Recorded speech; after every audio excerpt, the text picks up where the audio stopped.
Cheat codes for love. The secret marriage hacks that actually work. Verbally acknowledging each other's contributions to the household. Thanks for cleaning up after dinner. It looks great. Thanks for taking the kids to soccer practice. Thanks for grabbing groceries. This is my favorite cheese. So on and so forth. By acknowledging each other's day-to-day and sometimes mundane contributions, it builds appreciation and prevents animosity. It also prevents certain tasks from being assigned to a person with the expectation that it's theirs forever and that's just how it is. And it creates a positive feedback loop. Thank you for taking out the dog this morning, honey. Can I make you a coffee? Thank you for cooking, babe. Can I help in any way? I usually say yes, with a glass of wine and research a movie for us to watch. I've also learned that once you start saying thank you every day, saying I'm sorry becomes easier too. Both are so incredibly important. Relationships are not a zero-sum game. The only way to win is when you win together, so approach all disagreements with that approach. I read, it's not you versus your spouse, it's the two of you versus the problem, and it really changed so much of my perspective. The idea that we're a team versus everything else in life really helped me. Like, I reevaluate how I can be a better team player, I support my teammates, and I take the viewpoint that we need to work together to solve the problem. My husband and I start every day with a really long hug. It seems like a big task at first, but honestly now we go in for those hugs more than once a day, and it helped me through some really rough days. My son has watched it numerous times, and he tries to join.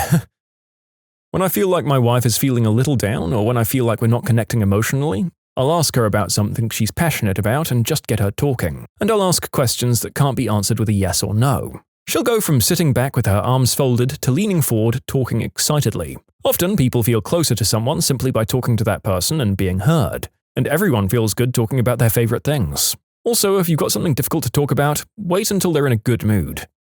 I don't know, I think sometimes shocking someone out of the blue with a hard conversation can make people a bit on edge around you. Maybe it's a good idea sometimes, but others it's probably just best to get it out of the way when it feels like things can't get worse. If your significant other asks you if you want ice cream, they want ice cream. Feel free to replace ice cream with anything in this statement. Also, if you're getting food and you know your significant other likes to snack off yours, but, quote, never wants any when you order, just get a bigger size. I never want enough fries to justify getting my own portion, so my husband gets a larger size than he wants and I snack on it a bit without him getting annoyed and we're both happy. Keep a note on your phone with gift ideas. When they point out something they like or want to do, write it down in the note or snap a pic and insert it. See something that you think they'd like? Write it down. Also, keep their clothing and shoe sizes in the note as well. Also, Google mental load and learn about the imbalances that tend to occur. Take more of it on. I absolutely agree. I've got a favorites list that I keep on my phone. Anytime she says something's her favorite, big or small, it gets added. Favorite kind of coffee? Favorite flower? Favorite treat? Favorite orders from restaurants? I can remember the big common ones, but it's nice just to be able to pick something random up and I know she'll like it. Along with the obvious, make sure you're doing your share of the household duties thing, communicating your appreciation of what your partner does. Like whenever my wife returns from something like getting groceries, I go out to the car to help bring everything in and make sure I verbally let her know that I appreciate what she just did for our family. Be each other's biggest fan. No crap talking about the other to anyone, ever. When you're always looking out for and supporting each other, that creates a strong team. I had to learn this the hard way. I already hated people talking crap behind each other's backs, but my mum raised me to consider blowing off steam as something else entirely. I'd been really close with my cousin, and coffee at her place often turned into a crap-talking fest where I was trying to figure out how to handle an issue between my husband and I. And the gossiping occasionally turned into flat-out name-calling. This didn't help me with any problems. In fact, it would get me into a negative headspace and it would make things worse. I didn't realize how frickin' bad it was until she started repeating some of the things I said about my husband outside of the blowing off steam sessions. I was mad at her until I realized that it was just a cover because I was so embarrassed about what I did. My skin still tries to crawl off when I think about it, and it was 20 years ago. I never did it again. I explained to her that I needed to stop. I apologized to my husband. It was hard, but I saw the benefits almost immediately. I'd talk to him about problems instead of letting them build up. I had more respect for him, and I felt our relationship was something worthy of protection. I had to back off the close relationship with my cousin, as she really enjoyed drama, and without me providing that, she had no use for me beyond trying to stir crap up. Pick the right person. Be super critical during the courting phase. Ask the tough questions and make sure you're aligned. But once you decide to commit, that critical switch needs to flip, and you need to be their biggest cheerleader. So many couples do it the other way. Lovey-dovey during the courting phase, and then they start getting critical after they commit. First, you and your partner are a team that are working to solve your issues together. It's you two versus the issue and never you versus your partner. And two, it's hardly a cheat code, but communication is key. Never stop dating your partner. Kiss often. If it got them to marry you, why would they want you to stop? She made it pretty clear that's what they want you to do. You never get yelled at while vacuuming. My father always told me that most married murder victims were killed by their spouse, but never while doing the dishes. Never leave the house without a kiss, even if it's just a peck on the cheek. I'm hijacking this. I gave my dad an I love you and a hug the morning when he left for work, and he didn't make it home. Motorcycle wreck. I was 12 and that was 16 years ago now. I still think about it weekly. Not marriage, but it worked in a long-term relationship for me. I make notes in my girlfriend's contact in my phone. What she orders at certain restaurants, things from her past that were important, stuff she's mentioned wanting for Christmas and holidays. Any issue we have is caused by our old roommate. We rented out a room in our house to a friend before we decided to have kids. Anyway, the friend, let's call him Henry, cool guy, real bad roommate. Henry's long gone now, but we still blame things on him. Henry said he was going to mow the lawn. Well, Henry left crumbs all over the counter again. And my personal favorite, I really wish Henry would stop leaving his makeup all over the bathroom counter. We laugh about it a little and then nobody feels called out. It works like a charm for us. 15 years in, pick your battles. Don't get into an argument about something you couldn't care less about. In fact, if there is a disagreement, don't think about it like who's right or wrong. Think about like who cares about this topic the most, and if it's them, get out of their way. Your wife is still your girlfriend. Never lose that mentality. My brother says he finds a lot of success by doing things around the house before she can even ask. She'll be like, "Can you take out the trash?" And he'll be like, "I already did it." He used to do this to my mum too when we were younger. This was my advice to my teenage boy-next-door neighbor. He just wanted to go to a party that weekend and was going to ask his mum, and I just said, "Nope, just go in and do the dishes. Ask her if anything else needs to be done, then go to bed and ask her tomorrow." And he got to go. That is some world-class advice, and he might have permanently changed the trajectory of that young man's life. Man here, I make the bacon. Literally, I fry up enough pretty bacon so that she can steal a couple of strips and I can yell, "Get out of my kitchen!" before I put everything else on the plate for breakfast. She's hard as nails for the rest of the time, but the wife giggles and runs off like a child caught with her hand in the cookie jar when I'm making the sides for the pancakes and blueberry waffles. Made from scratch, mind you. Did you come here just to brag about your sweet breakfast skills? Because that's what it looks like, pal. And now I have to write the rest of this script while dreaming about waffles. I hope you're happy, because I'm not. Just because flowers.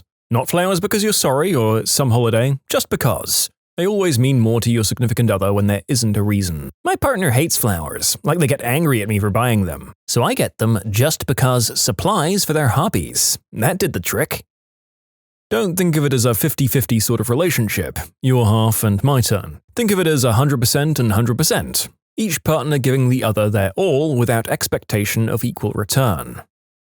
During pregnancy and the first few months after childbirth, I always hear men say, "There isn't much for me to do with the kid, it's all her." My cheat code is that she is your responsibility during that time. Every time her belly itches, you put lotion on. You get up and get her snacks. You rub her feet. You lift her belly up to release the pressure on her back. You buy her comfortable clothes. When the baby's born, yeah, she has to wake up and feed it, but you burp the baby, you change the diapers when you can. I did all of this while being active duty military, so it drives me up a wall when fathers and husbands make the excuse that they have to work, so they can't help out. Be an active parent and an active partner. Suddenly, you'll find yourself getting way more action in the bedroom too without begging. It's like genuinely caring is attractive or something. Feed them or let them wake up before getting too defensive in any argument. Hangry and tired people are not themselves, and it might not be a fight in a normal state of mind. This goes both ways and across all spectrums. Love is an action verb. Small affirmations aren't small to the person hearing it. When my wife gets home and wants to talk about work or a friend or whatever, I ask if she wants support or suggestion, and it changed my life. My wife de-stresses after work by talking about her day. When we were dating, my impulse would be to solve whatever problem she had, which she didn't want. Years together and many fights later, we've both learned to just ask what the other needs, and we both love each other, so we're happy to provide it. Being kind is better than being right.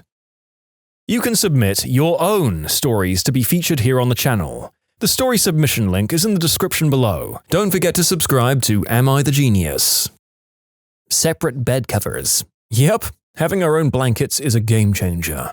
Just get 2 matching duvet covers and then each person can pick their blanket of choice. No fighting about who's a blanket hog or one person thinking a blanket is too thick or thin.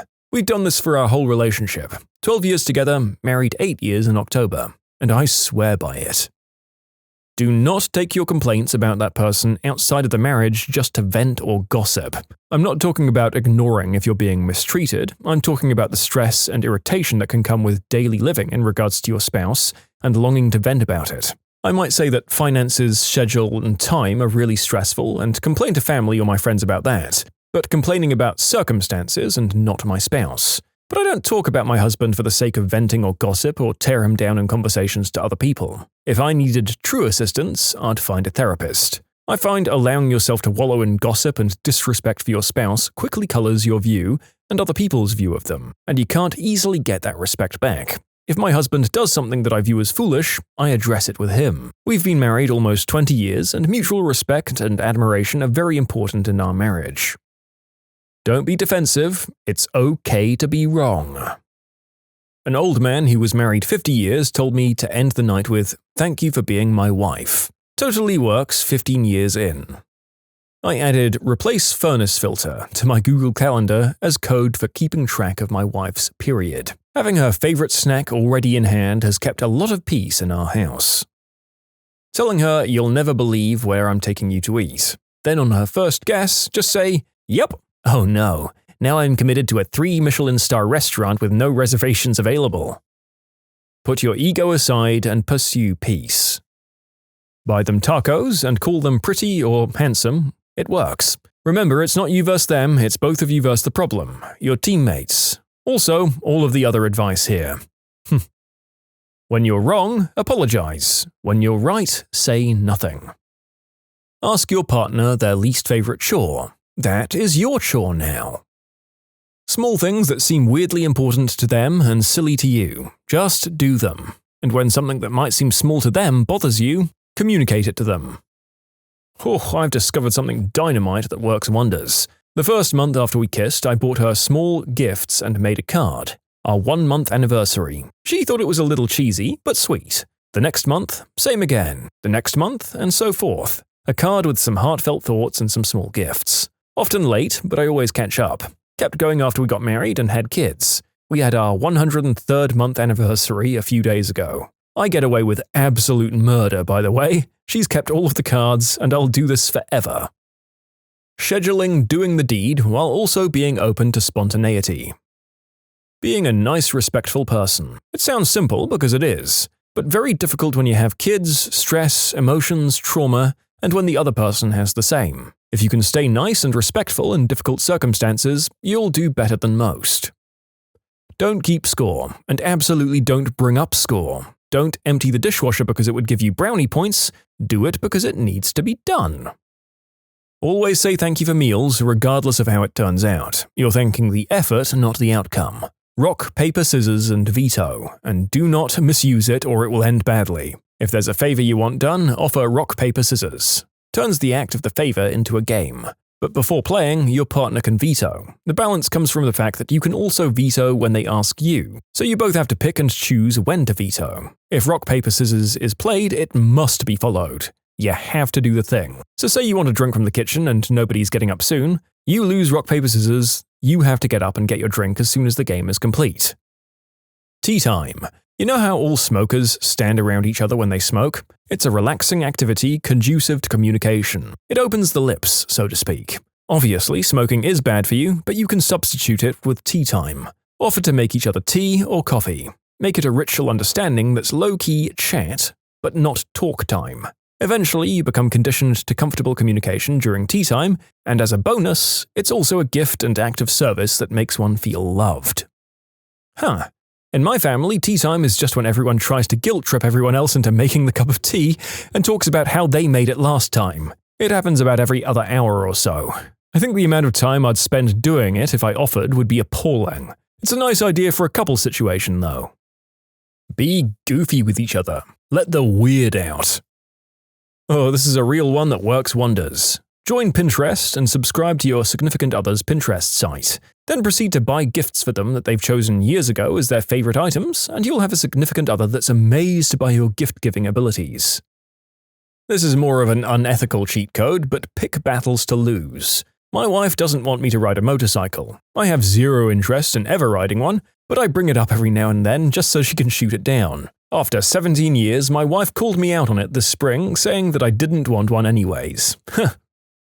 You have to respect each other, which is a two-way street, but still. The death of relationships is when you stop trying to understand a partner and just have contempt for them. Sometimes that's okay. You didn't need to understand an ex who clearly treated you horribly, for example. But more often, people get to a point where they stop seeing their partner as a person they want to help, who they have sympathy for, and see the good faith actor, and they start seeing them as someone they need to get revenge on or force into compliance. When you see yourself getting contemptuous, ask yourself if there's something more you can understand. Remember who this person is to you and what you love about them, and consider that they might have acted out of emotion or ignorance when they said or did something that hurt you. I mean, don't be a doormat, but people often get into fights when they could work together or understand the other person. Also, don't start off bad. If you can never respect a woman who does X, or you're with a man who can't respect you because you do X, don't get married. You should both be going south of the border on each other more. Share in her outrage. When she calls and tells you something crazy happened and she's annoyed at a person or situation, never respond with logic. Always respond with, "Are you fricking kidding me? That butthole did what?" Or, "I'm going to come down there myself and deal with this." Or something similar that fits the situation. They don't want answers or solutions, they just want you to share in their outrage. Race the microwave. Anytime you use it, use that time to do something quickly. Load the dishwasher, flip the laundry, tidy up, get the garbage or recycling ready. You'll be surprised at what you can do in 2 minutes. If your wife is out all day and you want to be a degenerate and play video games for 10 hours, do 15 minutes of housework during the day and she'll come home and be happy you were productive. Marriage is easy, life is hard. It is vital not to mix the two of them up. If you get a snack, you bring them home a snack too, especially from gas stations. It's the law. Never underestimate the power of a little treat. You're getting gas? Go get her a little treat. Groceries? Little treat. Wood for your honeydew project? Little treat. Always offer to do the little things. You're going to the store? Ask if she needs you to pick anything up. Making yourself a cup of coffee? Ask if she wants one. Running to the kitchen? Offer to bring back a snack. Always work out your arguments before going to bed. Remember that even when you disagree, you're in this together, so work on your disagreements together, trying to figure out what's causing the disconnect without raising your voice. Never keep score. For bills, for expenses, for income, and for chores, if you see a task that needs doing, do it. Kiss frequently, but also do things like kiss the back of their neck as you pass. Don't make it super raunchy, like you're not trying to pinch her butt or something every time you see her unless she wants that. Just a little quick thing to show her you love her. My partner and I have just passed 10 years.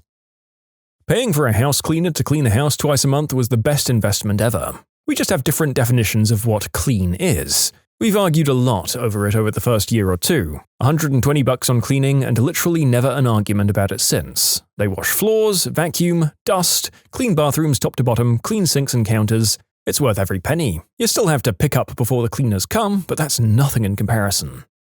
Actually listening to your partner, and actually liking them as a friend and person. Called a florist to buy flowers for our anniversary. They called me the next year to ask if I wanted them to send flowers again. Hell yes, and thank you for the reminder. They put my card on file and I gave them all of my important dates, and these days they just ring me up to confirm and I don't have to remember anything. Communication, communication, communication. I've been married 5 years, we've been together for 8. I stress hard on this. Quality communication from both sides makes such an effective team. The fights, arguments, tough spots, financial stress, intimate problems that we've completely avoided and been able to navigate together solely because we focus on communicating. That's it. They want to be heard and validated, and so do you. And who doesn't love a good old debate when you come to a crossroads with a decision? Life is so easy as a married couple when we sorted out our communication. You're a team of two, trying to find the best way to solve the problem in front of you. You're not one person in a sparring match against another person. Saying "I'm sorry" and meaning it. Make her laugh as much as possible. If you can't figure out what you did wrong or what's upsetting your partner, get them a snack. Often people get cranky when they haven't eaten, but they don't notice. Plus, everyone likes a snack. I'm a lesbian, but I'll leave this cheat code for men. Toys are teammates, not competition. Ugly dudes with hot wives. How did you do it? By being hot when I was younger. I've aged horribly while my wife has aged like fine wine. I feel you. My last 3 years, I've aged like 10 years. I've avoided aging for so long. My wife keeps getting prettier. Men also don't do the daily upkeep that most straight women do. That could account for it. I laughed at that last comment because it seems like that person thinks that gay women don't have a skin routine. Hell, I've seen gay men with better skin than some women. Smoke and mirrors. She thinks I'm hot, but it's all confidence and superficial charm. It's been 21 years and I've been white-knuckling this whole relationship hoping she doesn't notice that I'm a fat dork. I stalked your profile. You're a pretty handsome dude. Nice beard, man. You and your wife look great together. Thanks, she's got a banging body and puts her right out of my league, but she won't let me post those pics as proof. I think Pete Davidson has shown everyone that looks don't matter when it comes to getting women. And that's not me talking crap. He has a joke about it. I believe my wife is damn near blind. Wow, this has actually never really occurred to me, but my best relationship I ever had was with a gal who was just shy of being legally blind. I've never really thought about it much. Pretty much been single ever since. Time for you to start hanging out in the Braille section of the library, my dude. My wife has no depth perception and has pretty bad eyesight. The only logical reason is because she can't see me. Now get out of my swamp. In your pictures, I see someone with a lively face and laughing eyes. You look kind enough and your comment tells me you're very humorous. The picture you chose of her and your comment both tell me that you're caring and appreciative towards her. I think you all overestimate the importance of socially accepted good looks. I admit that being actively ugly might be a hindrance, but otherwise it's not really that important. As they say, good looks get you in the door, personality makes them stay and happy. I like to think of it like this.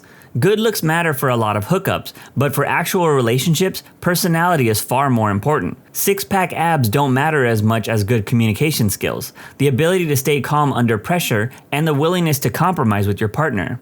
I wholeheartedly agree with that last comment. Good-looking people destroy when it comes to the dating scene, but ask them how many good or healthy relationships they've had. If you need more evidence, just look at Hollywood relationships. My wife has terrible taste. If I'm being honest, my wife's gotten hotter over the last 25 years, and I've gotten old. I think her secret is a great skincare routine, exercise, and good genes. I was in high school when that whole Wear Sunscreen song came out in the late 90s. I took that song to heart, wore it every day, and I'm now in my 40s. I'm glad I did. I make her laugh and give great hugs. Great hugs are such an underrated skill. I have a girthy, and I mean massively good sense of humor. Just reading that made me wet, because I snorted while drinking. I blew a load of my coffee all over the table. These comments were small, but they got the job done. My wife told me I have a great sense of humor and can always brighten her day with it. She also said that I really listen to her when we talk. I definitely married up. I actually don't know. It can't be money because my job is one of the worst paying jobs in our country. It's something like 98.5% of full-time jobs make more than mine. And it can't be because of having a huge member, because mine is way below average. If I had to guess, maybe it's because I'm funny, like I think that I'm honest, like way too honest. I don't make much money and have an average pee-pee. Quotes from a man you can trust. You pay attention to the bits other men don't typically pay attention to. My wife last week. She told me to say that I know the motion of the ocean, but as a real answer, I pay attention to the small things. If I say I'm going to do something, I do it. We have good communication. I try my best to make her feel loved. I never pressure her into anything, and we encourage each other to keep improving. If we fight, we resolve it pretty quickly, because we're both able to apologize and recognize our faults. It's just about being able to say, hey, I love you and I want to talk this through because I know that we can figure it out together. We've probably had 2 or 3 big fights in our relationship, but we've always sat down and talked about it, warts and all. Spoken like a man that knows the meaning of a relationship. My friend is a short, overweight, dwarven-looking man and has a really hot girlfriend. It's all charisma. I used to run with a guy like that too. He was about 5'6" and over 200 pounds, so short and pudgy. He made okay money, but certainly wasn't rich. Yet he was always with someone you would consider to be way out of his league. How did he manage it? I figure he had two things going for him. One, the guy was genuinely funny. If you're hanging around with this guy, he will keep you laughing nonstop. And two, confidence. He'll talk to anyone, and if you shoot him down, he'll just chat up your friend without missing a beat. This kind of describes me, but also you would be surprised. There's plenty of women, like my GF, who find short, overweight, dwarven-looking men very attractive. My GF is taller than me and rubs my hairy belly in bed just like I'm a king. And she's quite hot. I like men of all heights, but my ex-husband was shorter than me and my current partner is only a little taller than me.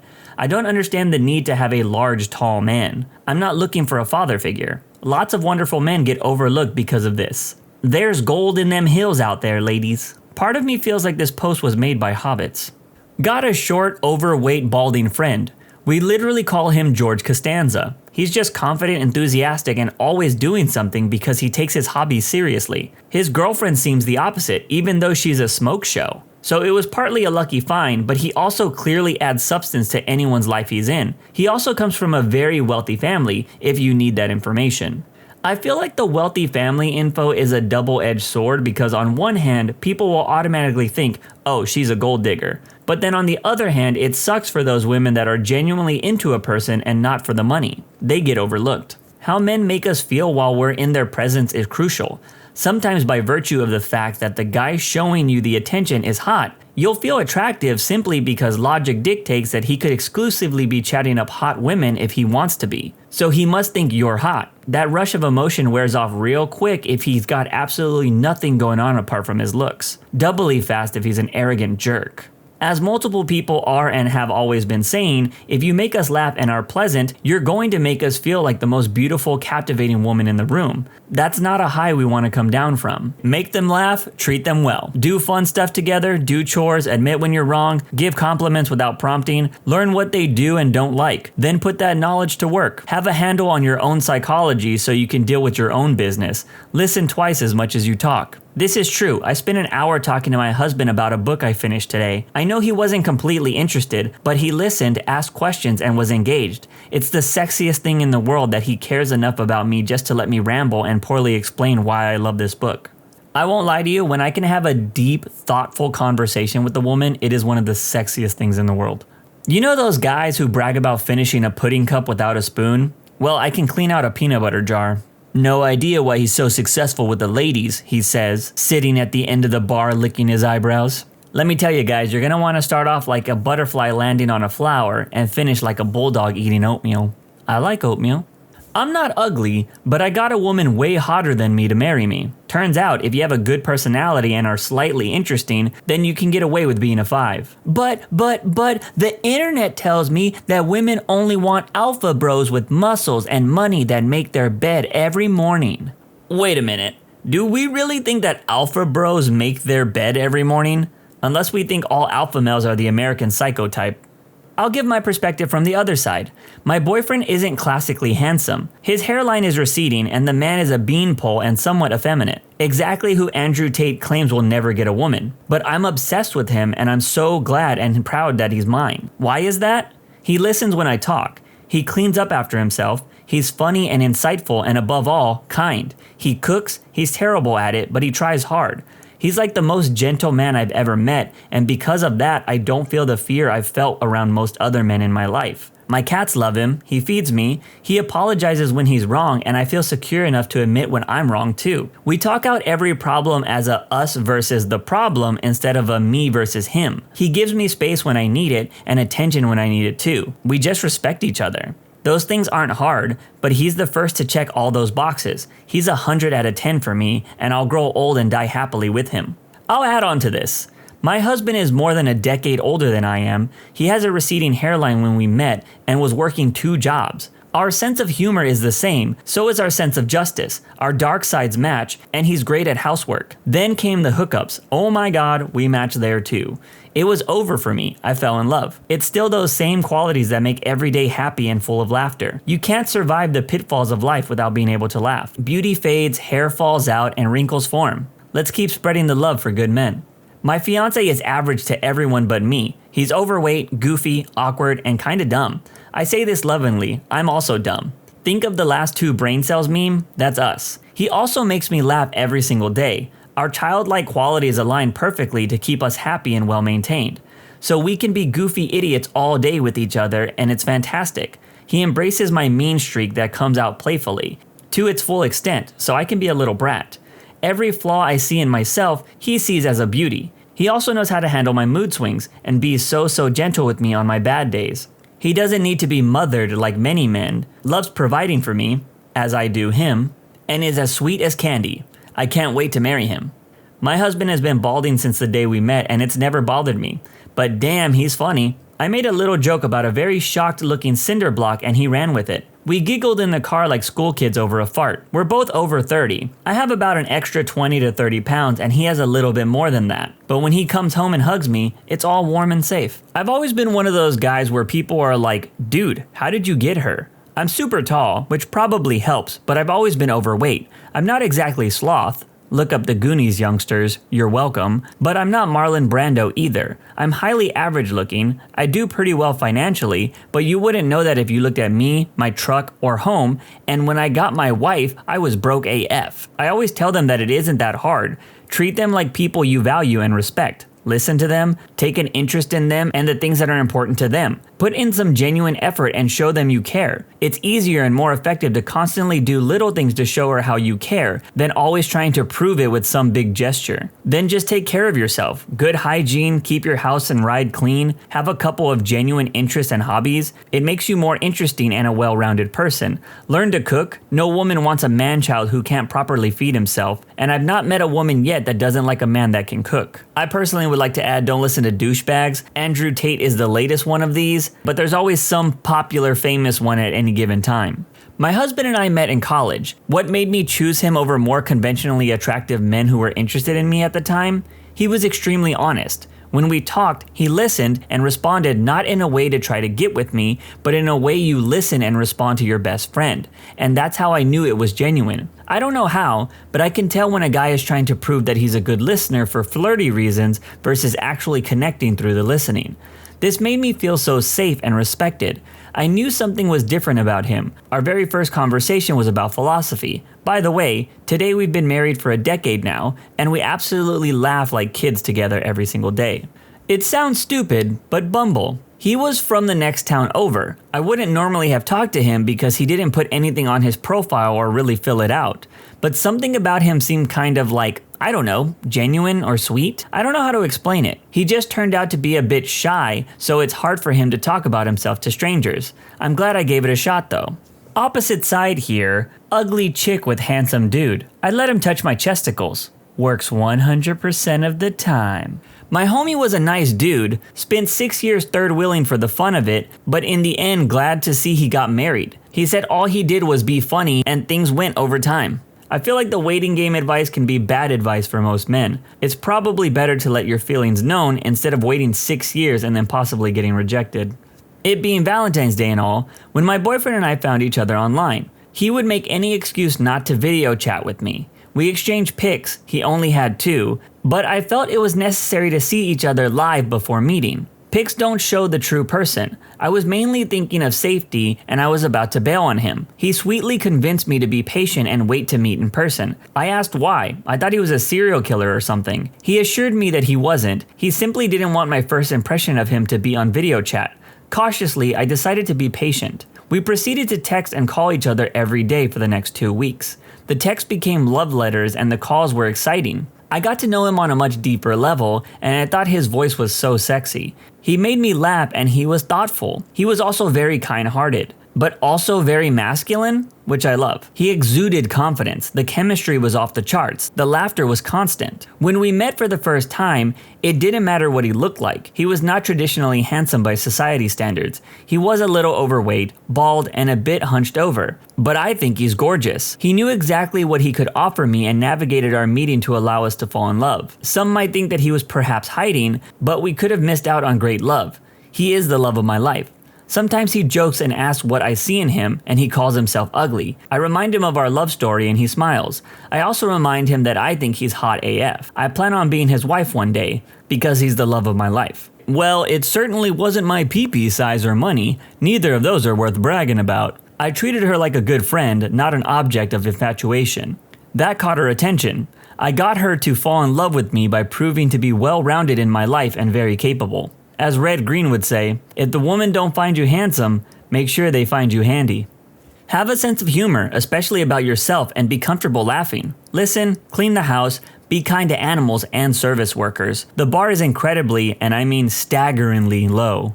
I'm not an ugly guy per se, but I'm stone cold average at best. I'm totally forgettable, but my wife is hot. She's actually attracting attention. She's the kind of woman that men buy things for out of the blue. I listen to her, I share chores with her, I take care of her, I encourage her to do things that make her happy. I spend time with her, and I show interest in the things that she has interest in. Wait, guys are buying things for your wife out of the blue? Yep, she was at the mall with her mother one day, and the guy in line behind her bought her food. A couple of times last year, she had guys at the water park buying her soft drinks. Once she was watching the kids at the pool on vacation, a guy bought popsicles for the kids, shot daggers at me when I walked up and sat beside her. I've long lost count of how many drinks have been bought for her at bars, even once when they realized I was there. Stuff like that. Don't get me started on how often guys come up and just chat with her. Shout out to this guy for just rolling with the punches. I know so many jerks that would get mad at their girls because they're too attractive. Complete idiots. I load the dishwasher instead of leaving my crap in the sink. She finds it hot as hell. I can lick my eyebrows. To be honest, very attractive women sometimes get less attention than you'd think, because guys think that they're just out of their league or something. So the first step to dating anyone is actually putting yourself out there and asking. Nothing's foolproof, but you'd be surprised at the results sometimes, since a lot of guys just self-reject out of being a contender because they don't think they have a shot. That's a huge piece of advice that I've gotten from some more charismatic friends. If you're interested in someone, don't reject yourself. I can honestly say I have objectively the most attractive wife out of my friend group. I was also the one who had no fear at all of rejection. And practice helps to get over those fears. Friend told me back in the day that I went on far more dates than anyone he knew or ever heard of. It doesn't guarantee that the person you fall in love with will be great looking, but if you never talk to anyone, them odds are zero. In regards to the don't reject yourself comment, take that a step further and apply it to everything in life. It will be a huge benefit, trust me. As a longtime restaurant employee, I believe I've seen many cooks and dishwashers unlock the secret. Feed them and agree when they're mad at someone. Honestly, the weight of my heart is definitely through my stomach. My wife is very shy and reserved. I think I was just the only guy that didn't scare her off. I hit the perfect balance of pursuing her and giving her space. Like feeding a wild cat. Until I eventually lured her to a church by the altar. Beauty is in the eye of the beholder, and her glasses prescription wasn't up to date. Guys that have never been with an attractive woman, and probably not many women in general, will say money. Guys that have been with attractive partners, being funny, treat women with respect, being a decent human being, that's what they do. Yeah, I can confirm, I know plenty of guys that don't have money that have gotten plenty of women. I love these threads because every woman in here is like, he's super nice, he's kind, loves dogs and kids and tips at the restaurant, has a passion for insert benign hobby here, and takes things in stride.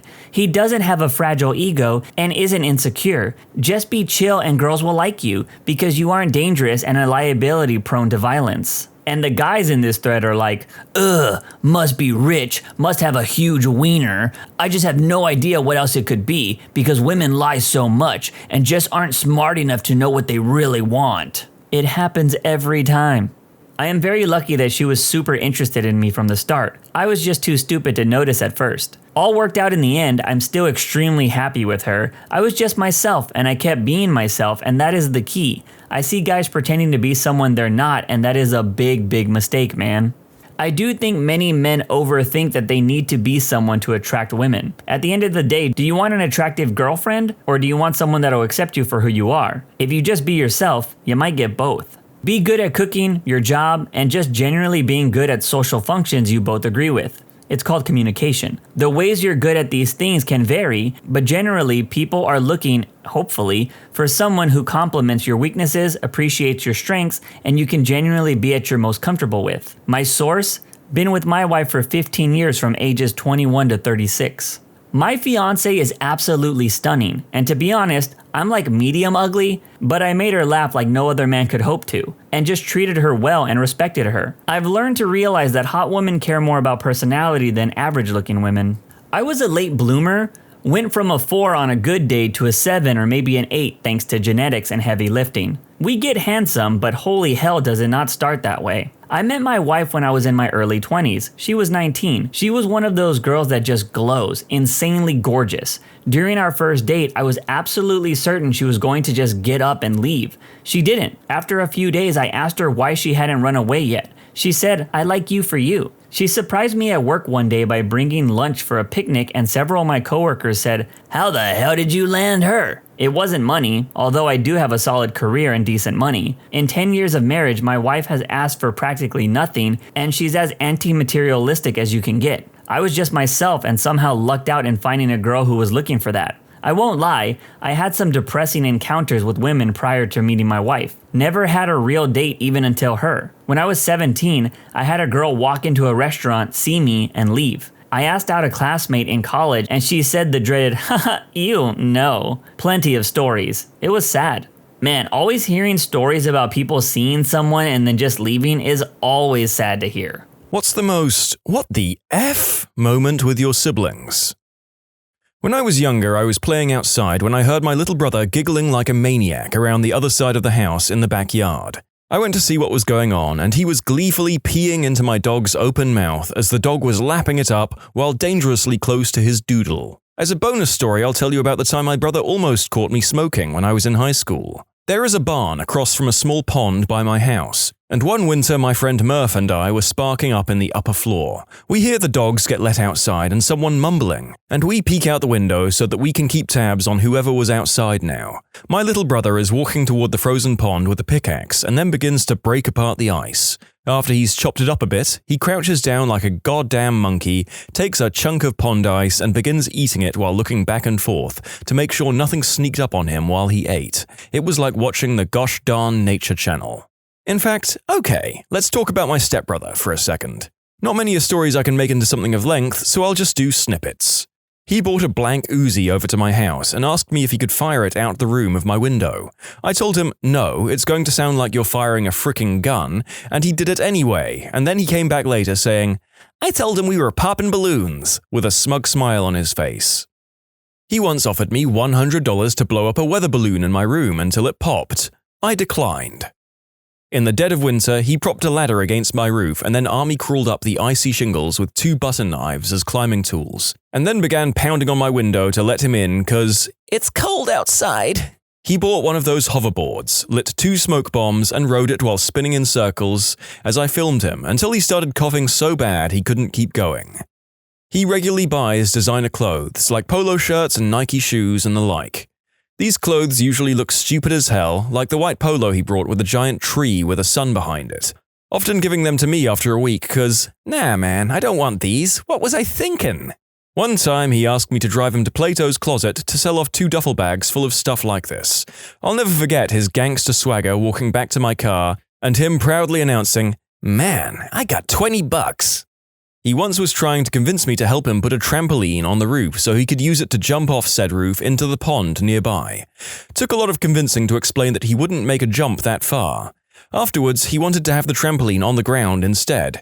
Then I had to explain how the best case scenario he simply misses and hurts himself, but more likely he'd go right through it and break his legs. The roof is on the 2nd story of the house, on that side of the yard.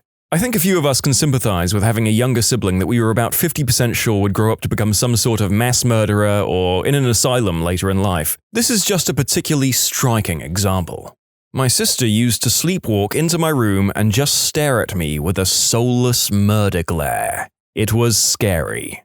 This one time I was asleep and my little bro walked in and just got into bed with me. I was like, bro, what are you doing? This isn't your bed. To which he responds, I think I know what I'm doing, and fell asleep instantly. I said, F it, and went to sleep in his bed. I was winning a watermelon eating contest. My sister, realizing she could never beat me, picked up her half-eaten watermelon and bashed me in the back of the head with it, knocking me out cold. Did she actually use your loss of consciousness to catch up and eat more watermelon than you? Because if not, technically, you still won because you were leading prohibitively at the suspension of play caused by the injury. I haven't reviewed the most recent update on the official international watermelon eating competition rules, but I will put this in my pocket and start calling it a win.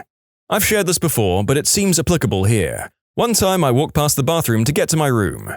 My brother had left the door open and was standing on the toilet seat, waiting for me to pass. As he sees me, he exclaims, "This is how a man takes a dump," makes a loud noise, and drops a thick log right in front of my eyes.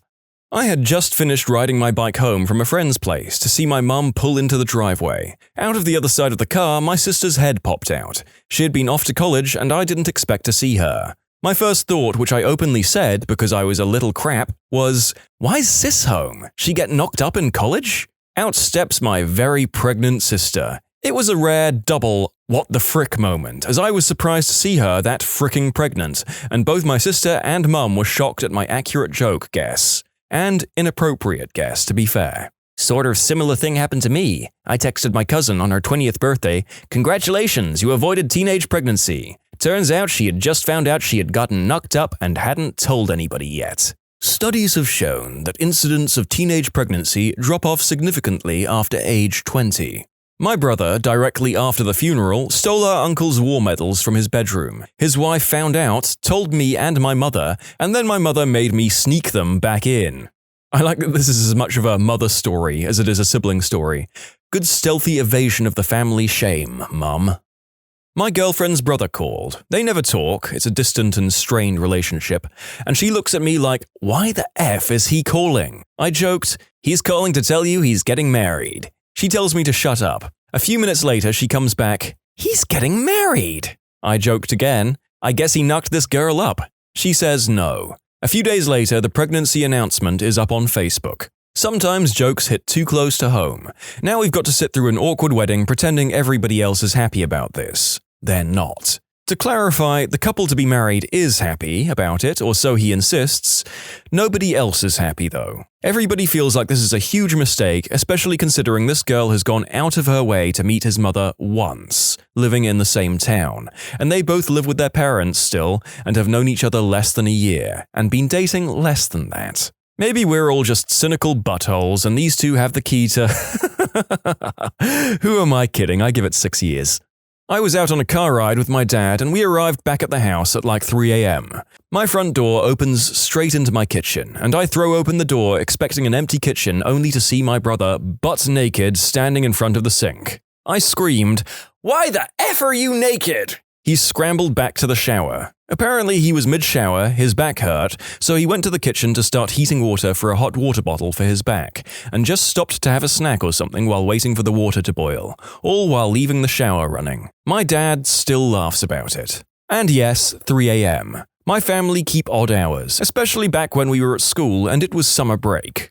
My sister logged into my RuneScape account and finished the Dragon Slayer quest that 10-year-old me with limited playtime had spent months to gear up for. I was devastated. I was sitting in front of the television one day when my sister walked up behind me. She threw a little bouncy ball at me, but it bounced off my head, hit the television, bounced back off my head, and back at her. She was so surprised that it was such a perfect shot that she decided to try again to repeat it. I was so happy that my sister was playing with me that I sit there as she throws this ball at my head, trying to repeat the shot for like half an hour. Once I was taking a leak and my brother barges in, starts peeing and yells, "2 players!" My family decided to spend Christmas in Mexico at an all-inclusive resort after I had moved across the country for work. My siblings and I were sharing a room. One night, my brother gets in late from drinking. I wake up and see him standing over my luggage. I say, "What the frick are you doing?" He says, "Taking a frickin' leak." He was. I was furious. He never really did apologize. My sister cut my hangy-down thingy that connects my upper lip with my gums with a pair of scissors while I was asleep. The internet tells me this is called a frenulum. We were not the best of friends growing up. One comment reads, I knew I'd find a logical response here somewhere. Watching TV with my older sister. She gets up, walks over to the house phone, and picks it up. "Hello?" she said. "Yes, he is. One moment." She covers the microphone. "It's for you, insert name here." Crazy. I didn't hear it ring, I think to myself. I walk to the phone. My sister begins savagely beating me with the corded phone. For no reason. She concocted a ruse just to beat me with the phone. Interesting. Is she single? When I was 16, I went with my family to visit my grandfather at the old folks' home. Well, I ended up striking up a conversation with another guy there who had an Irish accent. After a few minutes, my then 7-year-old brother asks this guy, "Why are you talking Mexican?" He just laughed, but I was so embarrassed that I didn't know how to react. When I was about 4, my parents told my brother, aged 13, to take my sister and I for a walk for an hour. I think my parents wanted some private time. He took us for a walk, all right. We were gone for 12 hours. My parents were frantic and the police were looking for us. God knows what he was thinking, but he's always been a bit of an idiot. My sister discovered her inner thinking voice when she was about 4. She came downstairs into the kitchen, totally distraught, and said, "Who is talking to me all the time? Everywhere I go, someone talks to me about the things I do, but I can't see anybody." We're all taking it for granted here that the sister in question has an inner monologue and isn't in fact crazy or hearing ghosts. Came downstairs from being asleep. Living room in disarray. Blood drops are on the floor and I see little flecks here and there on the wall. I said to my girlfriend, "What the frick happened?" Concerned someone got injured or something. "Your brothers had a scissor fight," she tells me. A scissor fight. Yes, those two fricking brain surgeons took up craft scissors and went at each other in my living room, while my no doubt horrified girlfriend watched in shock and awe. They were gone by the time I woke up, thank God, but the evidence was hard to miss. I was this close to beating M. Bison in Street Fighter 2, and my big brother pulled the plug because he wanted me out of the room to smoke herb with his buddies. A case of justifiable fratricide if I ever did hear one. What an idiot. That's setting you up perfectly to rat him out to your parents. Well, strangely, and by an odd coincidence, he was found out the very next day. Told my sister to come inside for dinner. She was hitting balls down our driveway with a field hockey stick. She immediately turned and swung full force into my face, breaking my nose and deviating my septum. That was 20 years ago, and she won't talk to me because I've wronged her in the past. B-word, I can't breathe out my right nostril. My brother and I used to share a room when we were kids. One day I woke up and saw my brother standing in the middle of the room trying to mount a toy gun on his member. Hey, sometimes you need protection.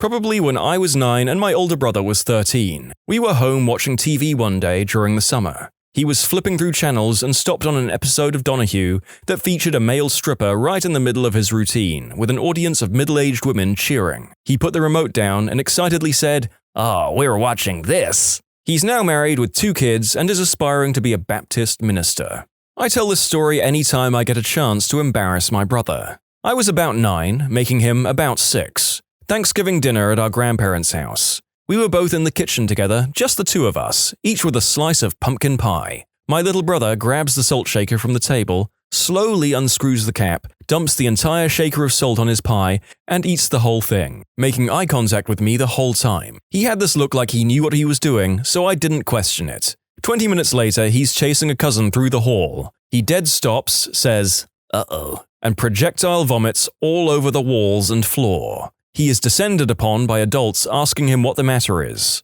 His response? Too much salt. I was the only one who knew what he meant. It was pretty awkward when he knocked on my bedroom door to give me condoms when my boyfriend was over, but also very nice of him to be worried about me like that. The "what the F" moment comes from his girlfriend later that day, sharing with me, "I know you probably don't want to know this, but your brother's eggplant is huge." I super did not want to know that. F you, Shannon. My poor brother shares your pain. He had a party at our place when I was 18, and me and my then boyfriend were there, and then boyfriend gets really drunk, walks up to my brother and says, "Hey, I'm probably gonna sleep with your sister tonight." Spoiler, he then went upstairs and passed out in bed, alone. My brother still makes fun of me and cringes at that to this day. When I was young, about 13, my family was leaving my grandparents' house after a weekend visit. It was a long drive home, about 4 hours. I had to pee really bad and my parents hated stopping. So I discreetly grabbed my empty Mountain Dew bottle and emptied my bladder into it. It wasn't hard to hide being in the back seat of an SUV. Well, I put it under the seat after I was finished, and when I got home, I totally forgot about it. My parents cleaned out the car later, and my thought was they threw it away. Nope, they had placed it in the fridge thinking it was a half-full bottle of pop. Well, I only figured this out because my sister took a drink out of it and screamed. She said it must have been old and been in there forever because it tasted horrible. I was horrified, but I took it from her, fake smelled it, and threw it away, saying, "Yeah, that's disgusting." I have never told her, or anyone for that matter, what really happened. My little sister looked at me dead-eyed once and told me, "You have demons in you. You need to get them out," or something along those lines. I asked her what the frick she was talking about, and she just kind of went back to doing her thing. The girl was like 8, so I don't think she was trying to troll me. Overwrote my save file to start a new game. You son of a working woman, I will never forgive you. My little brother did the bottle glitch over my megaton hammer in Zelda Ocarina of Time. Replaced the hammer with a bottle. When I couldn't get past a certain section of the game due to having no hammer, I confronted him and asked why my hammer was a bottle. He swore he didn't know why, but I knew. I always knew. 20 years later, he brings it up and says that he did it on purpose because he was mad at me. Little siblings destroying your save games feels like a very 90s and early 2000s kids phenomenon. Perhaps someone can enlighten me if it's still very much a thing today? Seems less likely now we're out of the world of memory cards and most gaming systems have user profiles. So let me know in the comments.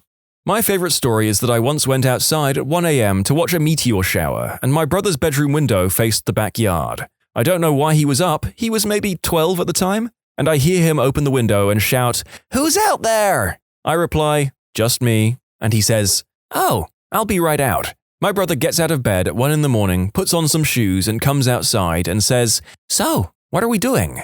The kid was forever down for late night adventures, apparently. I'm surprised that this resonated with so many people. This is my favorite story about my brother. He's a great kid now, 21, and I'm always proud of him and his adventurous spirit.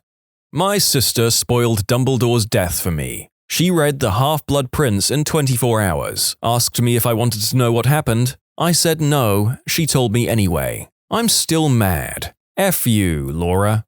My sister complaining bitterly about, "Why do you get a new car in your own apartment?" The answer was, "Because I work for a living," which apparently was a deeply offensive thing to say. Go figure. How old were the two of you at the time? Well, that's the sad part. I was 32 and she was 30. One of my sisters and I shared a room. One day she showed me her jewelry box, which was full of her petrified toilet paper wrapped poops. She then proceeded to show me how to do it, by laying toilet paper across the toilet seat, and then said I could save my poops too. Yeah, I took a pass on that one.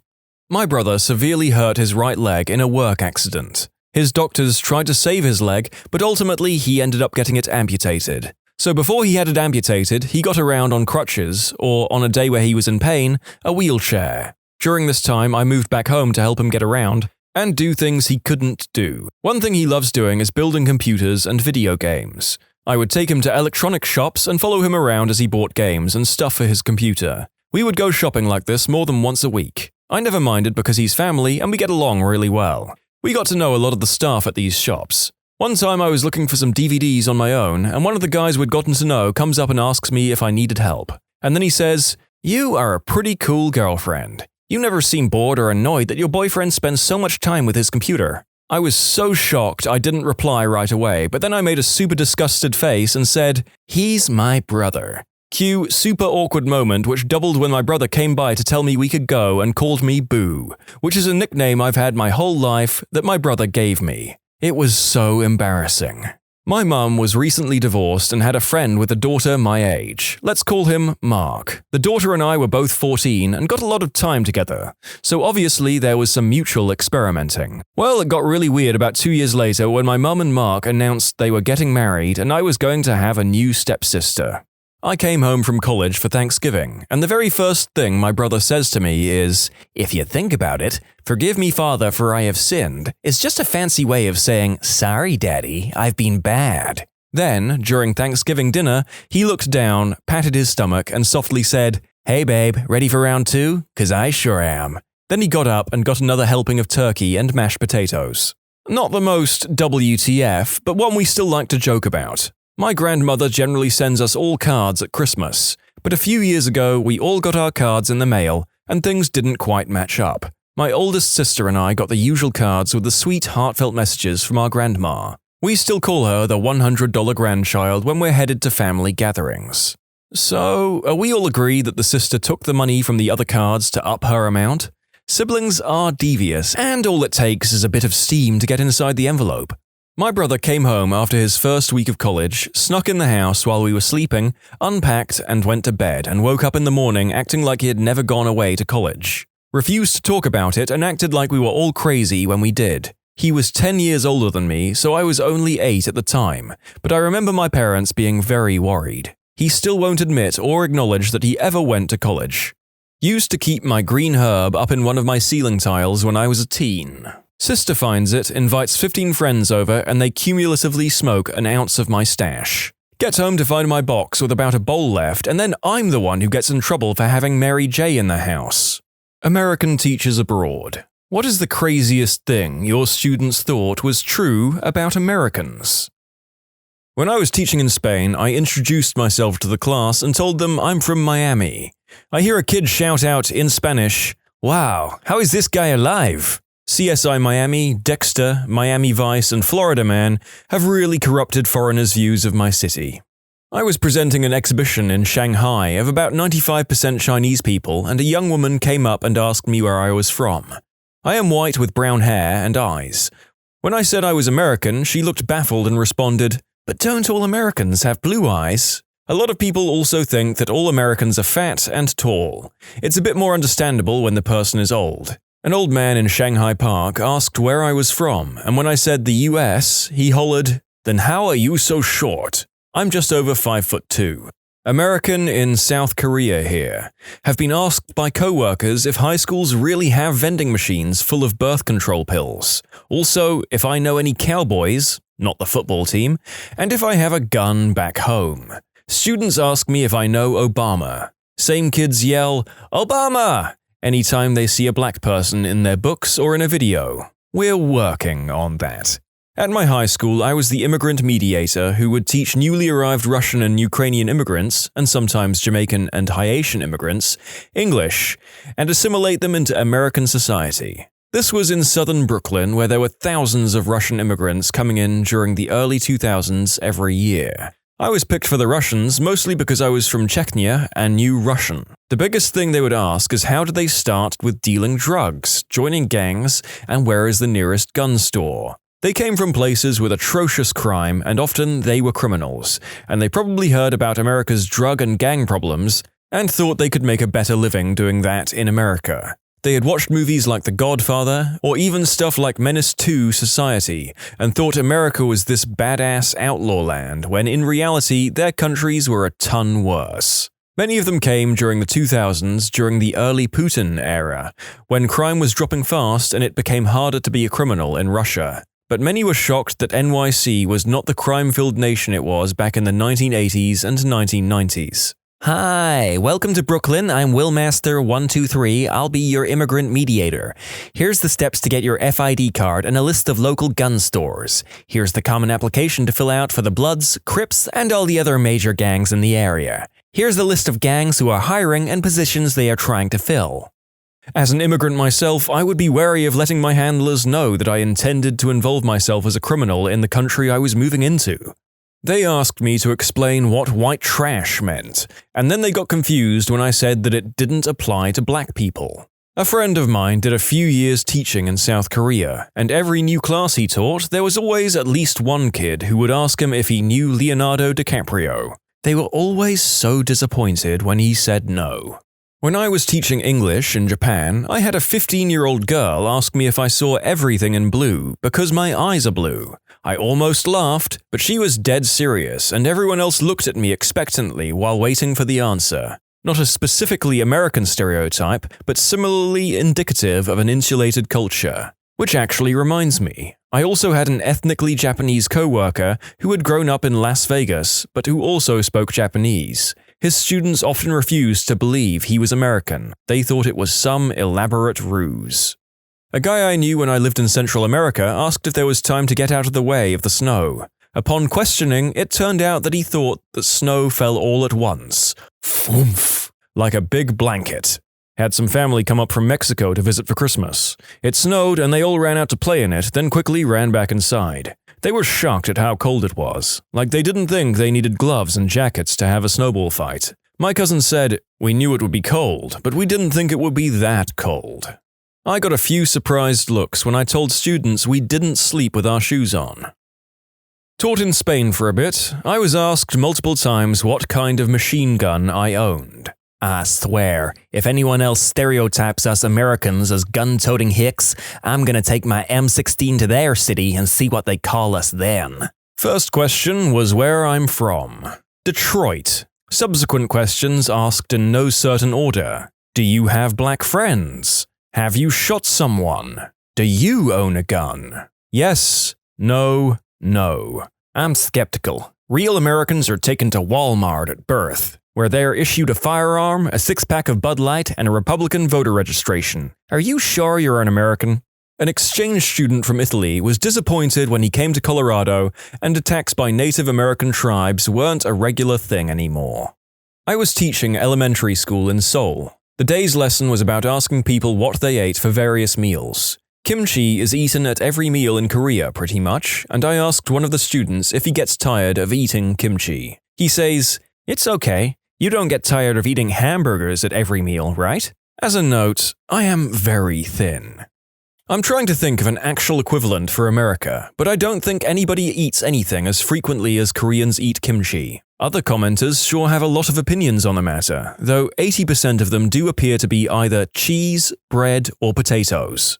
My students seemed pretty shocked I didn't personally know Obama. Also, they call every black guy Obama and every black girl Beyoncé. Interesting that we now have multiple cases of this being a thing in foreign countries. First question asked was if I'd ever shot anybody, then asked if I owned a gun. Then they seemed skeptical that I was American at all. This is second-hand, but Mark Salzman's non-fiction book, partly about teaching in China in the 80s, Iron and Silk, had some doozies in it. A grown man asked him if the rumor he heard about America was true, that we had machines that did our work for us that looked like people, but occasionally went rogue and hurt people. I think someone heard about the Terminator and played telephone with it, is the only explanation I've got. Or perhaps Blade Runner. I teach in the Middle East, and one of my students was legitimately scared of gay people in America because he thought they were aggressive. Like they would pull you from a car and assault you aggressive. Just a lot of scary, weird misconceptions about gay people. When I was mentoring university students in Kyrgyzstan through the US Embassy Outreach Program, they thought The Bachelor was how we actually dated in the US. I taught high school English in France. Some sample questions from the students. How many donuts do you eat per week? How many celebrities have you met? They were under the impression that celebrities were just walking around all over the place and around every corner, in a country of 300 million. How many guns do you own? Do you really only drink from red cups at parties? Does everyone drive a big car, like a Hummer? How many times a day do you eat McDonald's? Why does everyone in America go to church? How many gangs are there in your city? The only cities in the US that actually mattered to them were New York, Las Vegas, and Miami. I worked in Korea for several years. Occasionally my work group would go out for pizza or steak dinners, or something like that. Several of them would admit to me that even after scarfing down an appetizer, a salad, a bowl of soup, a massive steak, 2 sides, and several glasses of beer, they would go home and have rice and kimchi, because they hadn't yet had a meal. Apparently, you are not a good Korean unless you have rice and kimchi at least 3 times a day. One of them would often bring me bread. Later, they would ask how the bread was. It started to seem like all our conversations revolved around bread. I asked one guy about this once. He said, "That's what foreigners always eat, right?" It seemed that they were inferring that since they had to eat rice and kimchi 3 times a day, there must be some American equivalent, and since Americans never eat rice, it must be bread. Minds were blown when I told them that I do sometimes eat rice at home, or potatoes, or bread, or pasta. I taught English in China for a while back when I was in high school. They thought all white guys could surf, shoot a gun, and walked around without a shirt. All white girls had huge chests and were very stupid. All black people were drug users. The European fascination with our use of red Solo cups as the sole way of imbibing never ceases to amuse me. I'm from Ireland, but I lived in Ohio for a year. I too found Solo cups and school buses an extreme novelty. I enjoyed the portion sizes too. I pay once and get 2 meals out of it. Mostly, the biggest thing I was taken back by was seeing American military vehicles and soldiers in person for the first time. I've traveled a lot and big into journalism, so I follow international relations and current affairs quite a bit. But it never dawned on me that I'd basically seen saturation coverage of American soldiers in films, video games, and on the news, Afghanistan, Iraq, but never in person. I kind of weirdly had a bit of a starstruck reaction when I saw soldiers at an airport or Humvees traveling between bases. Besides being asked if Americans shower with their shoes on in order to keep them clean enough to wear in the house, I've had to keep a straight face when a barely 5-foot skinny Japanese girl asks me if she seriously had a chance to be a big black rapper's hoe upon graduation if she went to college in the US. Other noteworthy ones were an adult student whose mind was blown when I told her that we have sewing needles. She thought they were a Japanese-only thing, and a kindergarten teacher who didn't know that cat's cradled string games were known outside of Japan. Studied abroad in Japan, and people were surprised that my English was so fluent. I'm a white Australian. Many of us in English-speaking countries would also attest that when a certain amount of Aussie slang is involved, it nearly becomes another language. No shame on the Japanese for thinking this. I'm in a small town in northern Italy, and my students are baffled by the fact that I don't go to church.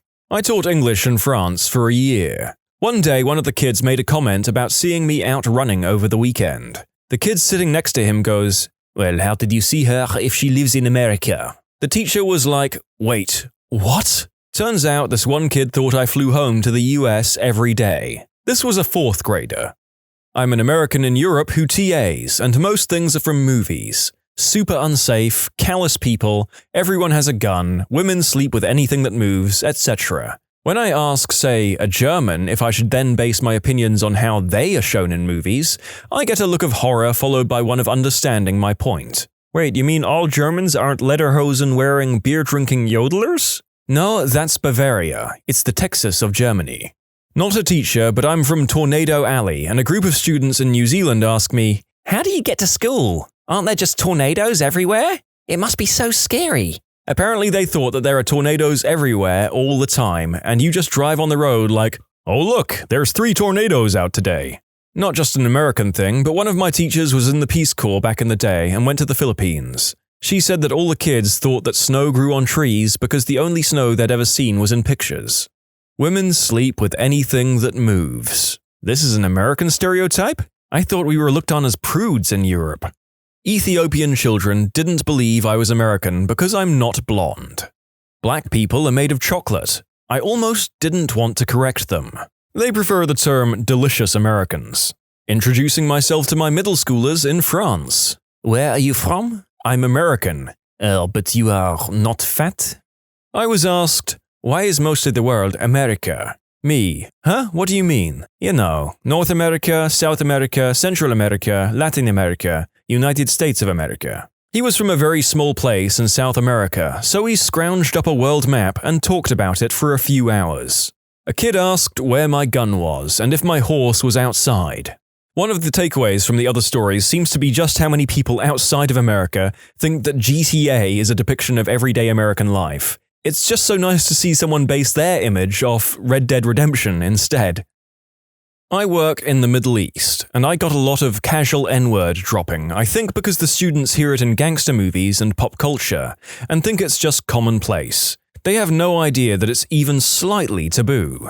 I tried to argue one day, and a student pointed out that Snoop Dogg said it about someone else, so why can't he? Says something about our culture, I guess. I am not a teacher, however my brother is over in Germany. He told me that he went to a skate park and got thirsty, so walked to the snack bar area to get a water. My brother, "Hey, could I get a water please?" Snack guy hands him the water. No, here it's free. My brother, "I appreciate that, but I would like to pay." Snack guy, "No, it's free. See, I'm not a Nazi." My brother, "Oh no, I wasn't implying that you were." Long story short, apparently some German people think that they are all Nazis still. I taught a few English lessons in China while I was working there, and was surprised that only a few minutes into my first lesson, there was a widespread gasp when I began writing basic phrases on the board. Several hands shot up into the air immediately, and I quickly realized that everyone's question was how long it took me to train myself to write with my left hand. The average age in the class was probably 35, and all had thus come from a generation where they were forcibly taught to write with their right hands, even if they were natural lefties like myself. Not quite to the point of this thread, but it sure was interesting. My mother taught in Australia from 1979 to 1986. Her students found the way she pronounced things strange at times, but other than that, nothing weird. The students just accepted she was American like a lot of the people they saw on TV. She said the adults were worse. My mother is African American, so she had to deal with racists. My uncle called her a Negro until my father told him to stop. She also dealt with some guy on the street who called her a bloody Negro when he bumped her car with his car. My father was with her and instructed her on how to insult him, so she pokes her head out of the car and calls the guy an effing wog. Having an African American woman yell that at him caught him off guard, so he shut up and drove away. Also, a lot of the Australians my mother interacted with found her natural hair very, very interesting. I taught English in China for a summer. One of the Chinese teachers, a college graduate, told me that China is vastly more ethnically diverse than America because in America, you only have white people and black people. I wasn't teaching, but while traveling I was asked by some school kids from London to confirm that it's illegal to talk in elevators in the States, especially New York City. From New York, can confirm. Not a teacher, but did do volunteer work in a lot of other countries. How I disappointed people in various parts of the world. I did not know Britney Spears, Chile. I could not take them with me to adopt, Brazil. I was not fat or stupid, Germany. I could speak Spanish, Spain and Chile. No, I am not super easy and will not have adult fun times with you, Iraq. I don't own any guns and do in fact know my way around international politics, Netherlands. I'm actually an atheist, also Netherlands. Canadian in Japan. When I worked at junior high school, one of my co-workers thought all North Americans just don't eat fish, or rice, ever. At all. He was shocked when I told him I ate fish and rice all the time as a kid. I'm pretty sure he thought it was just an Asian thing. My sister went on exchange in Germany for a semester last year. Someone asked her if all Californians surfed to school. My kids here in Korea were shocked when I told them I couldn't remember my blood type, because pretty much everyone here knows theirs, and it's supposedly related to personality traits. I told them that blood type isn't really that important to Americans, and they didn't seem to believe it. While teaching 4th graders how to tell time, they told me that they go to bed anywhere between 11 p.m. and 1 a.m., and they definitely didn't believe me when I said that 4th graders in America go to bed earlier than that. To them, I guess kids everywhere are sleep-deprived. Also, a 3rd grader once asked me why I'm so dark. I'm mixed black and white.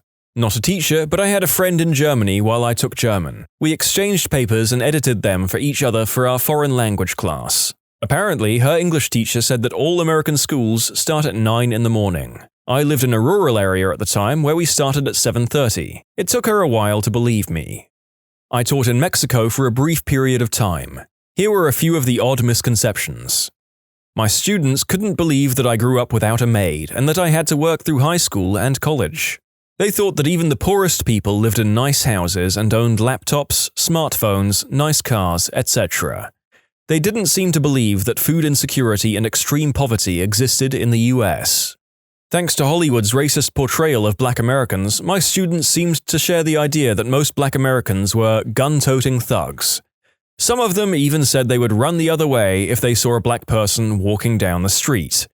None of them had ever seen or met a black person in their life. I did my best to convey that this was in no way true. Another weird thing was that my Mexican roommates would yell at me if I walked around our apartment barefoot. They told me that I would catch a cold by walking around without socks or shoes on. Apparently, my American friends were also told this by their host families and roommates. Been at my best friend's Mexican grandma's house quite a lot. Socks are required footwear at all times or else we'll die. I'm Russian. We'll get cold if I walk around without socks. We'll get cold feet with socks. I'm in Japan. Had an educated, middle-aged guy tell me he thought it was strange that we traditionally used pumpkins during Halloween. I asked him why he thought that. He goes, "It must be very expensive." I'm like, why? Because it must be expensive importing all those pumpkins from Japan. Dude thought all the world's pumpkins came from Japan. When I tried to convince him otherwise, he didn't believe me, until I asked him where he got his pumpkins. When he told me he got his from Yamanaka grocery store, I was like, we pick ours from the ground. He was still skeptical. Firefighters, what's the dumbest person you had to save in a stupid situation? I once had a firefighter tell me that he almost died in a house fire while going back into the house to look for the owner. A neighbor was concerned about why the firefighter was still in the residence, so he asked another firefighter. This is about how the exchange went. Neighbor, why is that fireman still in the house? Firefighter, he's looking for the owner of the home. He's right over there with the video camera. Turns out, the owner did not think it was important to alert the fire department he was out of the house. Instead, he was just taking a video of the whole event. The fire started because the owner had tried to smother his barbecue cooker flame with leftover wood from the siding that had been installed on his home. The owner did not realize it would burn. Burned his whole house down. Dummy tried to cross a 300-foot span of raging river in 0-degree weather on a snowmobile, and the machine was recovered days later. I'm not a firefighter, but I used to do a lot of disaster response work. Hurricane Floyd, eastern North Carolina. I had a farmer with a large family that refused to evacuate his house. Stubborn idiot. River had broke loose, floodwaters were coming up fast, and the police had given up on changing his mind. I drove my truck right up into his yard, rolled down the window, and asked him to dress his kids in something orange or bright yellow. He asked me why, and I said, so body recovery will be able to distinguish them from all the dead pigs floating around. He told me to F off, but 5 minutes later he had the whole family in the vehicle, and they got the heck out. The first hurricane I worked was Fran back in '96. Fran was bad, with heavy wind damage, roads closed, trees down everywhere, cars crushed, and power lines down for weeks. Floyd taught me that flooding is a hell of a lot worse. The devastation from flooding was far worse than anything Fran did. And the pigs. God, took a week to get the smell of rotting pigs out of my clothes. I couldn't eat ham for a good 3 years after Floyd. We needed to close the main connection through a forest over the winter because the trees were falling faster on the road than we could remove them due to way too much snow falling. Also, the redirection was more than an hour longer due to the snow. Some cars thought they would come through but turned around as soon as they saw the trees on the road. One semi also thought he'd get through. He drove up to the trees and called the fire brigade and complained why we didn't remove the trees. As he was calling, a bunch of trees behind him also fell, locking him in. It stood there 1 month before the trees and the snow could get removed by us, so that at least the semi could back out. We needed another month until the road was free again. Former firefighter/EMT. Easily the dumbest person I encountered was a mother of 4 who decided it would be an awesome idea to get a Facebook/Instagram-worthy picture of her kids, all under age 10, sitting in a rowboat. Mother untied it from the dock and thought she'd just pull them back with the rope that she forgot to hold on to. They floated half a mile down the river before the 2 oldest boys managed to grab a branch hanging over the bank. It was really surreal to see 4 young kids, all in matching clothing, sitting in a boat waiting to be rescued. I have no idea what happened after, but they were physically fine. Just scared, a little tired, but the mum was in full-blown panic mode and kept getting in our way. I hope she's making better choices now. I was called to a home to get a pie out of the oven before it caught fire. The lady went to the store and was delayed for some reason. She called 911 to have the fire department take the pie out of the oven and place it on the stove. The call came in as, something stuck in the oven and unable to turn off stove. Still the #1 call in 32 years. Need to get a pie out of the oven? How about someone to put out the embers in your fireplace? Ring 911 for our personal home chore service today. Years ago, we had this call straight out of Caddyshack. Some guy had gotten tired of this gopher ruining his yard. Little did he know, though, he was facing the Sun Tzu of gophers. The homeowner, dwelling upon his experience from Vietnam, decided that the best way to deal with the gopher was to treat the situation like a Viet Cong tunnel. In lieu of a frag grenade, he poured a 5-gallon can of gasoline down the gopher hole, waited with a varmint gun, and lit it off. The ensuing explosion caused a small crater to form in his yard. I'm still thoroughly impressed that there was proper fuel-to-air ratio in the network of tunnels that allowed for such an explosion to happen. However, the gopher refused to surrender without a fight. The gopher ran out of the hole, engulfed in flames, causing the guy's yard to catch fire. The gopher sprinted into the guy's shed, still on fire, and burrowed into a void space in the wall, where he died. Like the AmITheA perk from Modern Warfare, his still flaming remains set the inside of the wall on fire, as well as several flammables. In the end, the guy's backyard was ruined and about a quarter of his shed burned down, taking out a bunch of power tools and a zero-turn mower. He definitely would have saved a few $1,000s if he had hired an exterminator.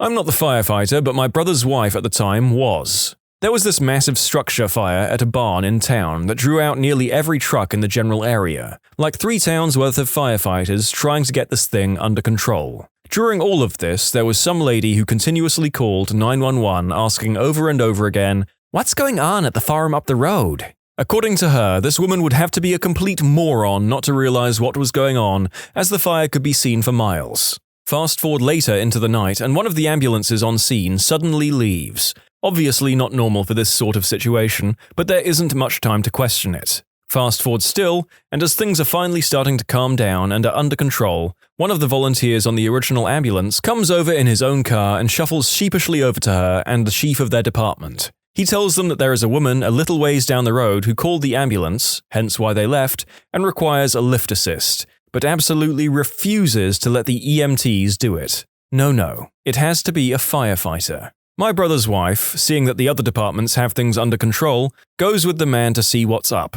Apparently it's the same woman who had called 911 over and over again, and when they arrive, she is laying on the floor absolutely wailing. EMTs say they can't find anything wrong from what they've been able to do, but with her requested firefighter, they are finally able to get this woman up. They start asking her what happened, hoping she might be more willing to share with my brother's wife there, and she says, "I was just feeling a little ignored. I figured this would get your attention." Grown woman just laid herself on the floor, called for help, insisted on the firefighter when there was no need, all because the barn fire was getting way more attention than she was, and the 911 operators wouldn't give her the gossip about what was going on. I know she got in major trouble for abusing 911, but from what I hear from the people on both fire and ambulance, she has made a habit of calling for help whenever she feels she is not getting enough attention.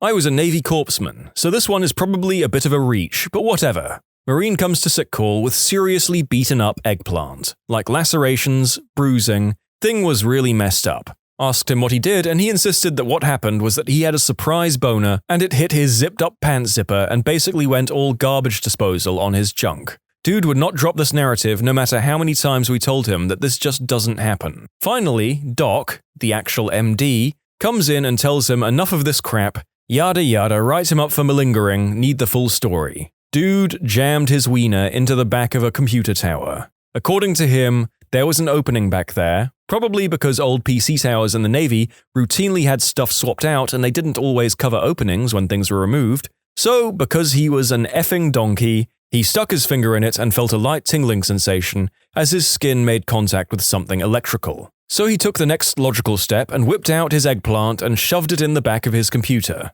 What he did not account for was that the opening had sharp metal edges. But once inside, he got that tingling feeling, so he felt like he might as well finish the job before he pulled out. Plus, and this is where I had to stop myself from laughing, he felt it was smarter to pull himself out flaccid rather than hard. Taps forehead. This was not a young man. This was not a man without rank.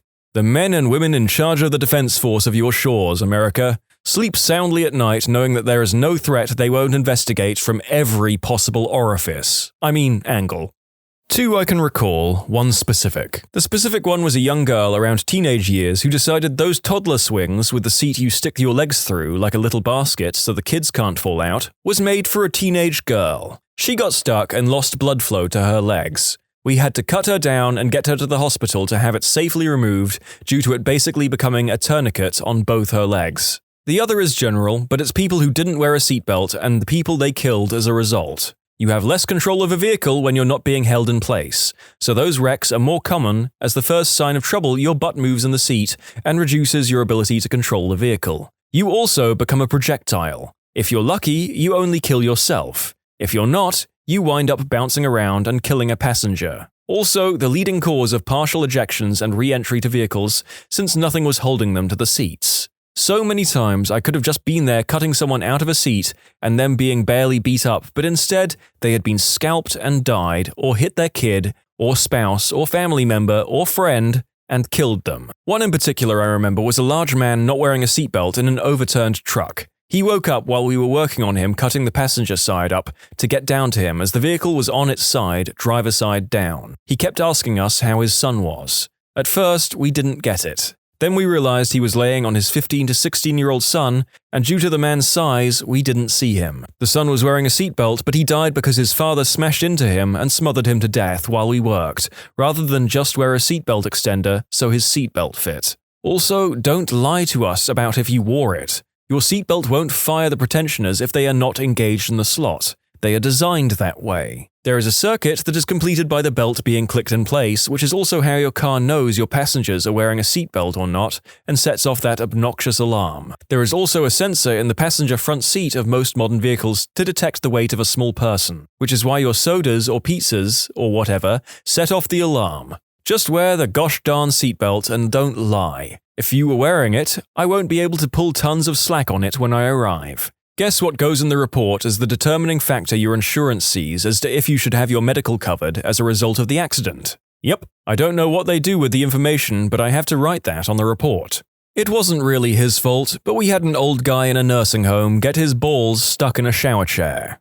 This is my dad's story, not mine, but I've heard it so many times I think I can accurately tell it here. My dad was on the Boston Fire Department for a little over 35 years. For 13 of those years, he worked at a fire station in Dorchester. In Dorchester, there is a zoo, the Franklin Park Zoo. One morning in late September, they get a call to the Franklin Park Zoo for a young girl mauled by a gorilla. This is the sort of call they'd get all the time. Gorilla jumps at the glass, kid gets scared, parents panic and call 911. So they hop in the truck and ride on over. It's one of those kind of foggy fall mornings as they walk into the zoo. A couple of the other firefighters start walking into the zoo as my dad notices a man sitting on a bench holding a little girl in his arms. Assuming this is what the call is for, he walks over to the man. The little girl has a scrape on her forehead and she's crying, but is otherwise fine. The man looks like he just saw a ghost. So my dad asks the guy what's going on. The man just says, "Little Joe is out." My dad says, "What does that mean?" The man just repeats,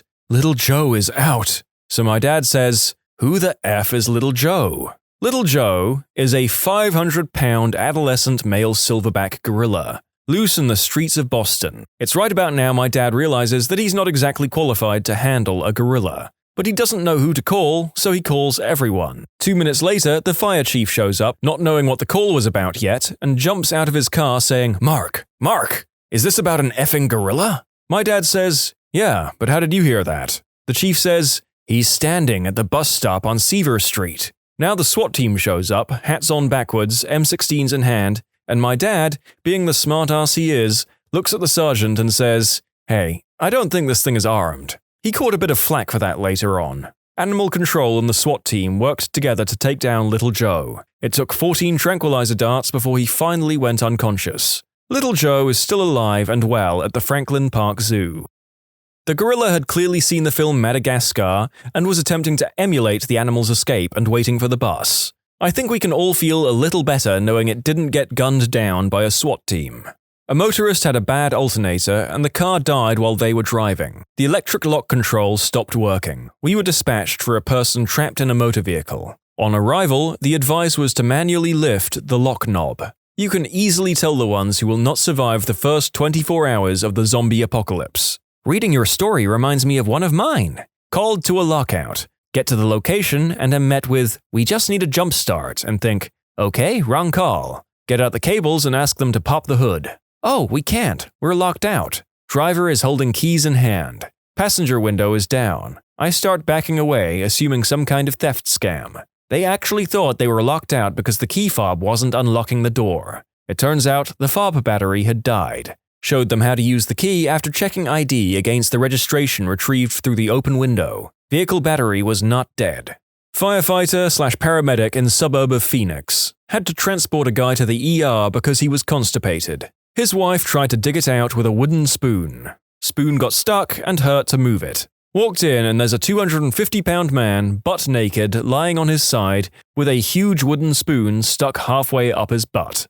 My dad was witness to someone being stupid and rescued by a firefighter. My dad worked for IBM's AS400, a mainframe system, tech support division for over 10 years, 1992 to 2003. A customer called in because he needed to run a report and send it out to the networked printer. For whatever reason, the report was failing to generate and the guy on the phone was freaking out because some corporate bigwig demanded that this report be printed and on his desk by 3 p.m. Just another day at work. About 10 minutes into the call, my dad starts to hear this strange, high-pitched noise in the background. Dad, if you don't mind my asking, what's that noise in the background? Caller, oh, that's the fire alarm. Fire alarm? Yeah, the building is on fire. Far be it from me to tell you what to do, but shouldn't you get out of there? Dan, you don't understand. I have to get this report printed. Now, are you going to help me or not? So they continue to troubleshoot the issue. A few minutes after that, my dad hears shouting in the background. Dad, there seems to be a lot of yelling in the background. Is everything okay? Caller, yeah, it's fine. It's just the firefighters evacuating the building. Shouldn't you have to get out of there too? Dan, I absolutely have to get this report printed. Are you going to help me? I'm not sure that I should. We pay our support contract. I have to get this printed, and you have to help me. It's almost 3 p.m. It's just a report. I don't think it's worth risking your life. The caller starts to get furious when the shouting in the background gets much louder. A firefighter has come over to the guy on the phone and starts barking orders at him to get out of the building. The caller tells the firefighter, look, I have to print this report before 3 p.m. and I can't leave until it's printed. Over the phone, my dad hears the firefighter scream, I don't give a damn about your goddamn report. The building is on fire. Now move! There is a scuffling noise and the phone handset on the other end drops to the ground as the firefighter physically drags the caller away. After that, all Dad could hear was the sound of the fire alarm and various crackling noises. Needless to say, the report did not get printed by 3 p.m. New job interview question. Would you be willing to stay in a burning building to print a report? I've gotten the impression that Americans take their jobs too seriously, or at the very least, their employers expect them to. Would you be willing to work extra time without overpay if necessary? In a minimum wage job interview. Had a drunk guy in Antarctica chase a penguin. Penguin stuck his beak through the offending drunk guy's calf. He got sent home, and a report on international treaty breach wound up on some Congress member's desk. Oh, McMurdo, how I miss thee. Is anyone else surprised at the fighting potential of penguins? Now I think about it, an emperor penguin is about the size of a hobbit, and I generally assume that any animal bigger than a medium dog can outfight me. Obligatory clarification that I'm not a firefighter, but I was working with them that day. So back in my harbour master days, the town would have a 4th of July fireworks display every year. They would bring in a barge with something like 2,000 big old mortars on it. We, along with the Coast Guard, State Environmental Police, and a few local cops with boats, would set up a stay-back area around the barge for the show. Nothing serious ever happened, so we generally sat around with the best seats in the house. So we were all sitting around there celebrating our independence by annihilating as much of the sky as the town budget would allow. About 2/3 of the way through, I noticed a small fire on the front of the barge, so I give everyone a heads up on the radio. From a distance, we see one of the crew run across the barge vomiting projectiles into the sky with a fire extinguisher in his hand. About the same time as he arrives, the fire flares up big time. The guy just throws the fire extinguisher into said fire and starts running back to where apparently they had a protected area. Before he makes it back, there is a massive flare-up explosion. Everybody hits their lights and starts hauling butt to get to the crew. We were the second ones to arrive, and one of the assistant HMs is yelling at the crew to get off the barge. There are dozens of fireworks going off, and you can feel an intense heat every single time. Balls of fire just flying every which way. The crew is refusing to leave, and one guy is yelling at my coworker that they can't because all of their belongings were on the front of the barge, where the fireworks were exploding in their tubes. The look on my guy's face was priceless. He just reaches up and starts pulling people down into his boat. I think by the time he grabbed the second guy, they all got the message and started jumping in. We all speed out of there ASAP. Somehow the only injuries were minor from them jumping into the boat, though I did hear that one of the Coast Guard boats won itself a nice hole in the roof. I never actually saw it. We then make a call to the tugboat that brought the barge to turn its water cannon on the thing. We got a big negatory from them on that one, as they weren't going anywhere near the thing. The next option was to call the volunteer fire department. The problem was that they didn't have a fireboat, just trucks. So the possibly inebriated firemen need to commandeer the local 3-car ferry and use that to get their truck to the barge. It took them about 30 minutes to get there and foam the thing down. It was a pretty funny sight watching them trundle on by, having a laugh about being on a ferry. We actually had to bring in the freaking bomb squad from the local large city, but they couldn't make it till the next day. When we finally got the report, the fire was caused by, you guessed it, all of the crew's belongings which were apparently sitting next to the mortars and not with them behind the barrier. The kicker was all of the company's insurance and licenses, etc. were with their stuff, so they were all gone too. Just all-round fun in small-town America.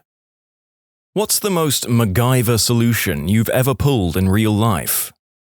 I was in Germany in the US Army in the late 80s. We still had gasoline engine Dodge trucks. We were returning from a parts run from another base and our mechanical fuel pump failed. We emptied the window washer reservoir and filled it with gas. We carried spare fuel with us and connected the line to the inlet of the carburetor. We used the washer button to fill the float bowl of the carb anytime the engine started to sputter and had to pull over every 20 minutes or so to top off the washer reservoir. Took us a little longer to get home, but we made it. Once, a water main burst up the road from our house, and as we were downhill, all the water began to run through the side of our property and threatened to flood the entire house. I took the slide off my sister's playhouse and took it up the road and placed it on its side and propped it up, which diverted the water far enough onto the road that our house completely avoided the torrent. Sorry, neighbors further down the road. Something similar happened to me. When I was 15, we had a water pipe bust in the garage right over the door to the house.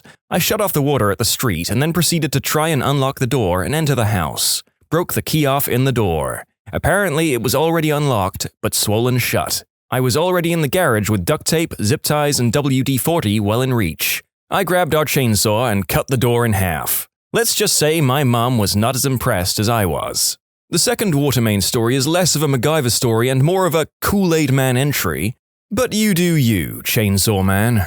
Me and my friend went to a ski slope in his old Skoda. 86 model, looked like a 60s car. It was cold that night, and after the skiing, the doors of the Skoda had all frozen. My friend fixed it by pulling the rubber seal off one of the windows, then he proceeded to pee through the gap by the window onto the locking mechanism inside the door so he could unlock it. Problem solved.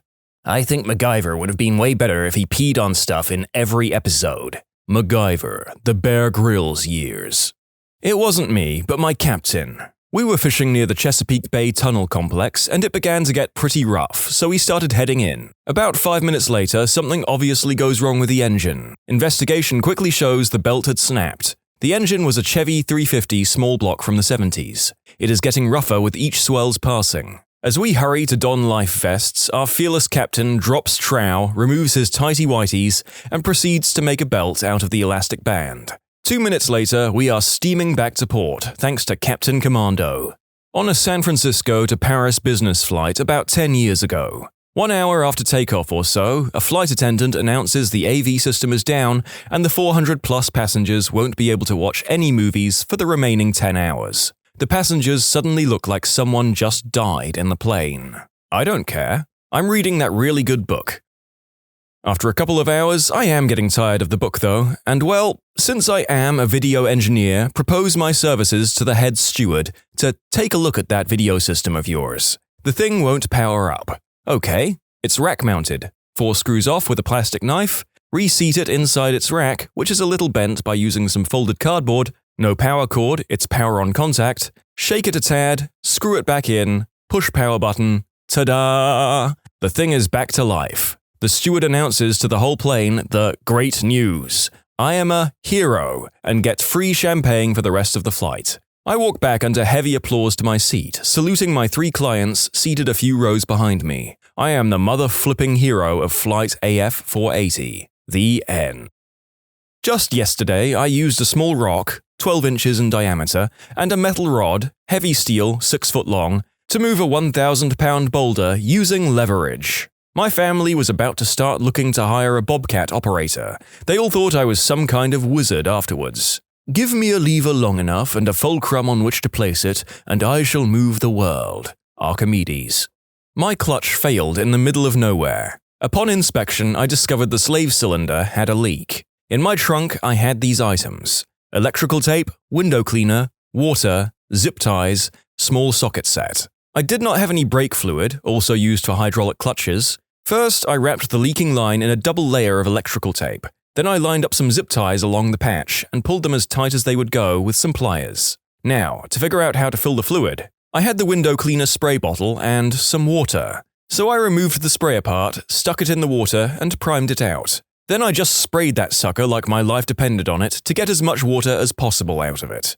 Subarus have their brake fluid reservoir right next to the clutch fluid. I inserted the tube into my brake fluid reservoir, thankfully full, and aimed the nozzle into the clutch reservoir and added enough fluid to get to the minimum level. A quick clutch bleed later, I was back in business. Note, this repair was made in desperation. As soon as I returned home, I replaced the hydraulic line and flushed the fluid. It's likely the tape fix didn't do much but may have helped to contain the fluid slightly. No patch is going to hold back the huge pressure in the line. Wow, I was coming here to impress everybody with the story about the time I had fixed a blown radiator hose with nothing but an empty beer can, but after reading your post, I think I'm going to keep my pathetic little exploits to myself. I would have probably just drank the cleaner fluid or licked the car battery. I probably would have just walked, crying, into oncoming traffic. If your car dies, you die. The narrator sympathizes with the comments of the less savvy amateur mechanics following the main story, and is right there with them. If I ever even have to fix so much as a busted tire, I hope everyone driving past me enjoys observing failure in its purest and most miserable form. When I would get into trouble as a youth of 14 or 15, my mum had a lockbox with a keypad entry system where she would keep my effects – Game Boy, phone, laptop, etc. One night while I was grounded, I collected dust from our grandfather clock and coated the keypad in it. I asked my mum if she could help me wash some grapes in the kitchen, then asked to use my phone to call a friend about a group project. The water on her fingers cleaned the dust off 4 numbers, and then it was just a matter of trying the different combinations to discover the code. Helping my buddy and his wife clean up their new place, there was an old padlock on a hasp that couldn't be removed in any convenient way. I determined that it was a pin tumbler lock. I asked him for a paperclip, and while they were making fun of me, I calmly broke the clip into 2 pieces, inserted one as a tension tool, then used the other to rake the pins above the shear line, and about 30 seconds later, pop! I had the lock open, tossed the lock to my buddy, and went outside for a smoke without even glancing at them. Bond. James Bond. Hotwired some antiquated phone jack in Serbia. Post-Bosnia War, pre-Serbia NATO bombings. And attached my 56K laptop modem to it so I could access Hungarian CompuServe internet to get news from the outside world whether my team of 10 foreigners needed to evacuate or not. This was 1998. I basically ripped off a weird wall plate and pulled a pair of twisted wires out of the wall. Stripped them with my teeth, years of cheapskate car audio repair had prepared me for this, and twist-wired it to 2 of the 4 prongs in my pop-out phone jack on my PC MCIA modem. Connection speed was slow, probably 28.8 kilobytes per second. I basically checked my email back to my boss, whose boss was watching CNN 24/7, or so they assured me. We stayed for a couple more weeks. If I recall correctly, the crap only hit the fan in Serbia in 1999, but it was touch and go while we were there. The diciest part was figuring out with the house's owner how much I owed him for international calls. Exchange rates were changing like crazy, and I had a mix of Serbian dinars, Hungarian forint, US dollars, and Deutschmarks. I worked for a little company that created web shops for all the big companies in the area. One Wednesday, we were supposed to push a big update onto the live servers and thereby make a ton of new features available to the public. Only problem, there was a huge rainstorm on Tuesday night, a window broke, and the whole darn office was flooded. Almost all of the computers were completely toasted and none of the workers would dare go into the office. So I decided to wade through the water and built this Frankenstein's monster of a PC, with parts from the toasted computers. No PC case, just the bare components laying on top of a desk, while standing in knee-high water. I must have checked the electricity 20 times before finally turning the thing on, while sitting on the desk. We barely managed to push the update to the live servers. In conclusion, big flood in the office, built a Frankenstein's monster PC, saved the day. 1997. Me, broke, driving my date's 1988 Buick LeSabre on the Houston Beltway, taking her home around 1:30 a.m. Sound in engine compartment, engine light comes on. I drive for a little while longer, but it's apparent it's the battery as the lights start dimming. I pull over quickly then, knowing I have enough juice to start it again if I get fixed. It's the alternator belt, one of 3 belts. We were on the elevated portion of the 290 interchange, so a long walk to anywhere. And after a few minutes with 0 people coming by, I got my courage up and asked for my date's pantyhose. Yes, I tied the pantyhose into a belt where the alternator belt should be. I debated tying both legs into a thicker belt or remove one leg and keep that in reserve. I removed one leg of the pantyhose. Damn thing worked. We kept the headlights off for most of the way. We had to travel about 10 miles and the makeshift belt lasted about 9. Engine light comes on again, and this time I was going to burn the battery all the way down and make it the last mile. We did, but I guess the juice in the battery wouldn't have lasted another mile. We were married that December. She hasn't worn pantyhose since. And then one day the alternator belt on your current car snaps. You know, this wouldn't be a problem if someone still wore pantyhose. I was locked out of my house in the middle of the night. All I had was some wire, some outdoor furniture, and a garden hose. So I used the patio chair to smash the window. Your name really made this for me. Thank you, defenestrator. I have to admit that while writing this script in the middle of the night, the misdirect on this story got a hearty belly laugh that may have woken up my neighbors.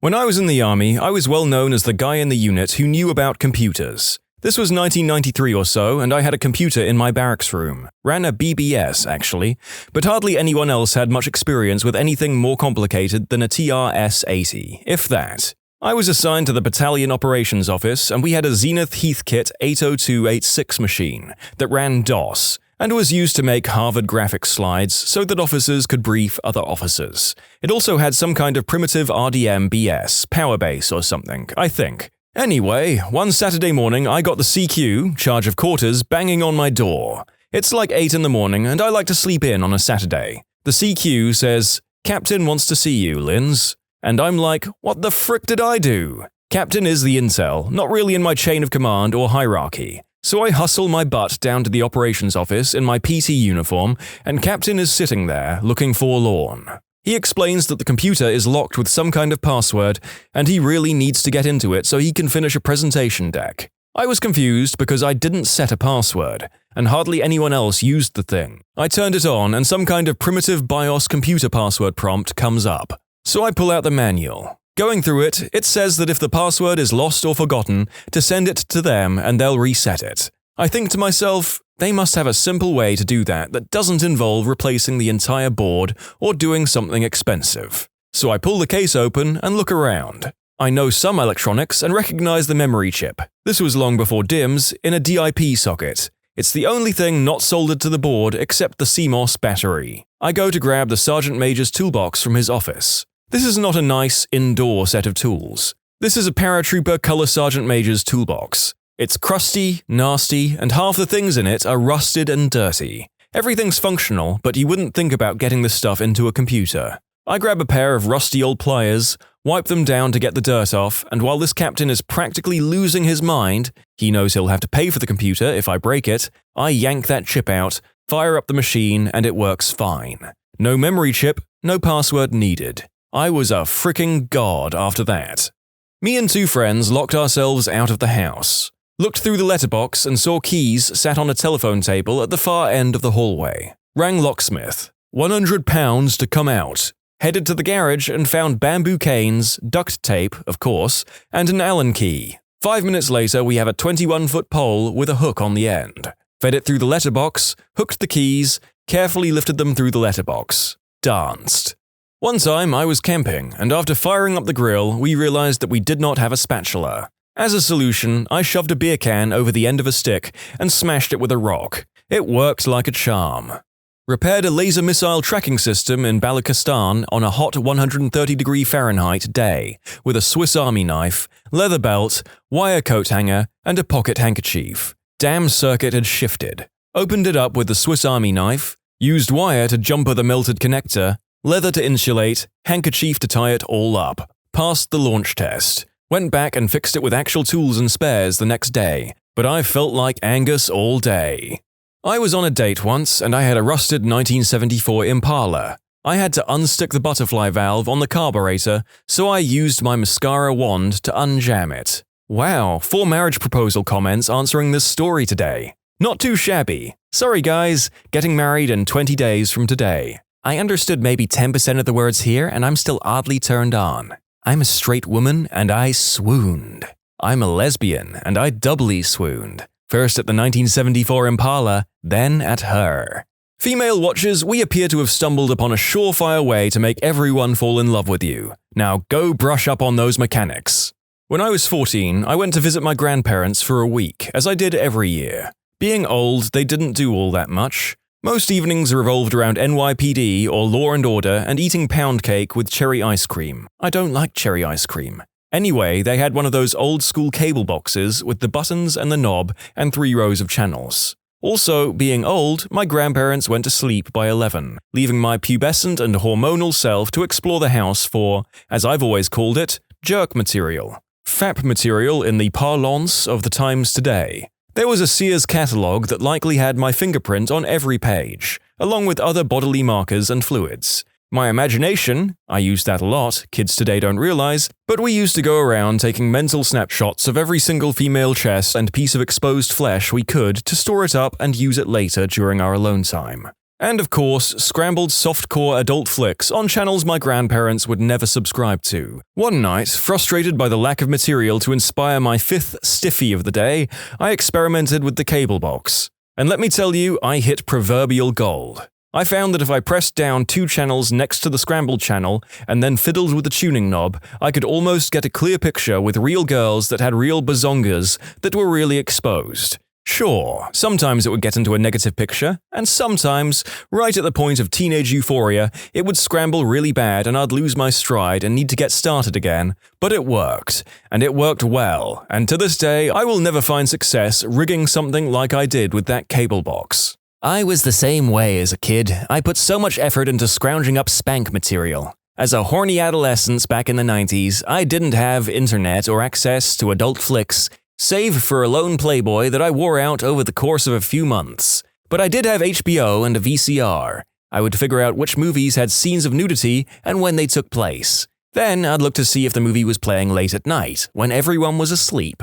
I would set my alarm for when the movie played, sneak up to the living room and pop in a VHS tape and record whatever adult fun time scene I could find. I made sure to put it all the way toward the end of the tape so no one discovered the little compilations I was making. Never underestimate the resourcefulness of a horny 14-year-old boy. Without a doubt, we could probably get a group of 14-year-old boys together, say a dozen or so, deprive them of their own alone fun time for 2 weeks, and then tell them they can go to jerk to their heart's content after they build a bridge or cure cancer or something. Stuff would get done. Was backpacking and slipped down a cliff. I ripped my chest open pretty good and was about 2 days from medical. I had a basic sewing kit in my backpack and stitched myself up. The stitching held until I got back to civilization a couple of days later, and the doctors commented on how good my stitches were. Still have a big scar, but it is an awesome story.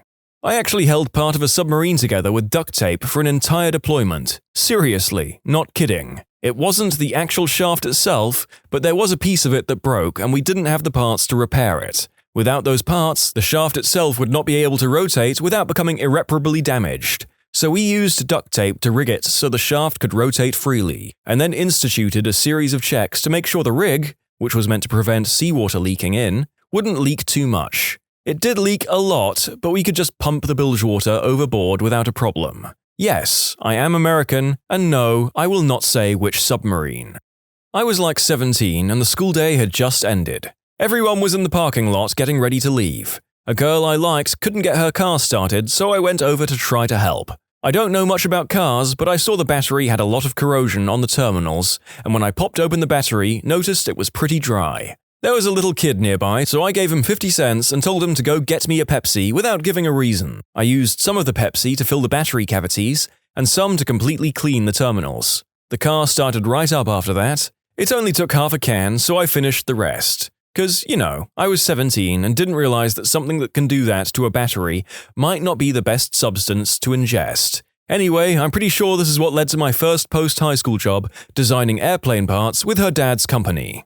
I had a huge rock that was in my driveway, and it seemed like every year it would get pushed up a little bit more, to the point it was becoming a huge hazard. We had gotten estimates to jackhammer the thing, making the driveway passable, but they wanted between $800 to $1,000. I had remembered reading something about Hannibal's expeditions, where they would put hot coals on a large rock and then douse it with freezing water, and then smash it with a blunt object, fracturing those boulders and allowing Hannibal to continue his trek, and decided to try it. I took a bunch of charcoal and basically baked this huge rock for about 30 minutes, and then immediately threw a ton of ice water onto it, resulting in a loud pop. Then I hit the rock with a sledgehammer, and the rock exploded into a million pieces. I definitely got a kick out of putting some ancient science into application.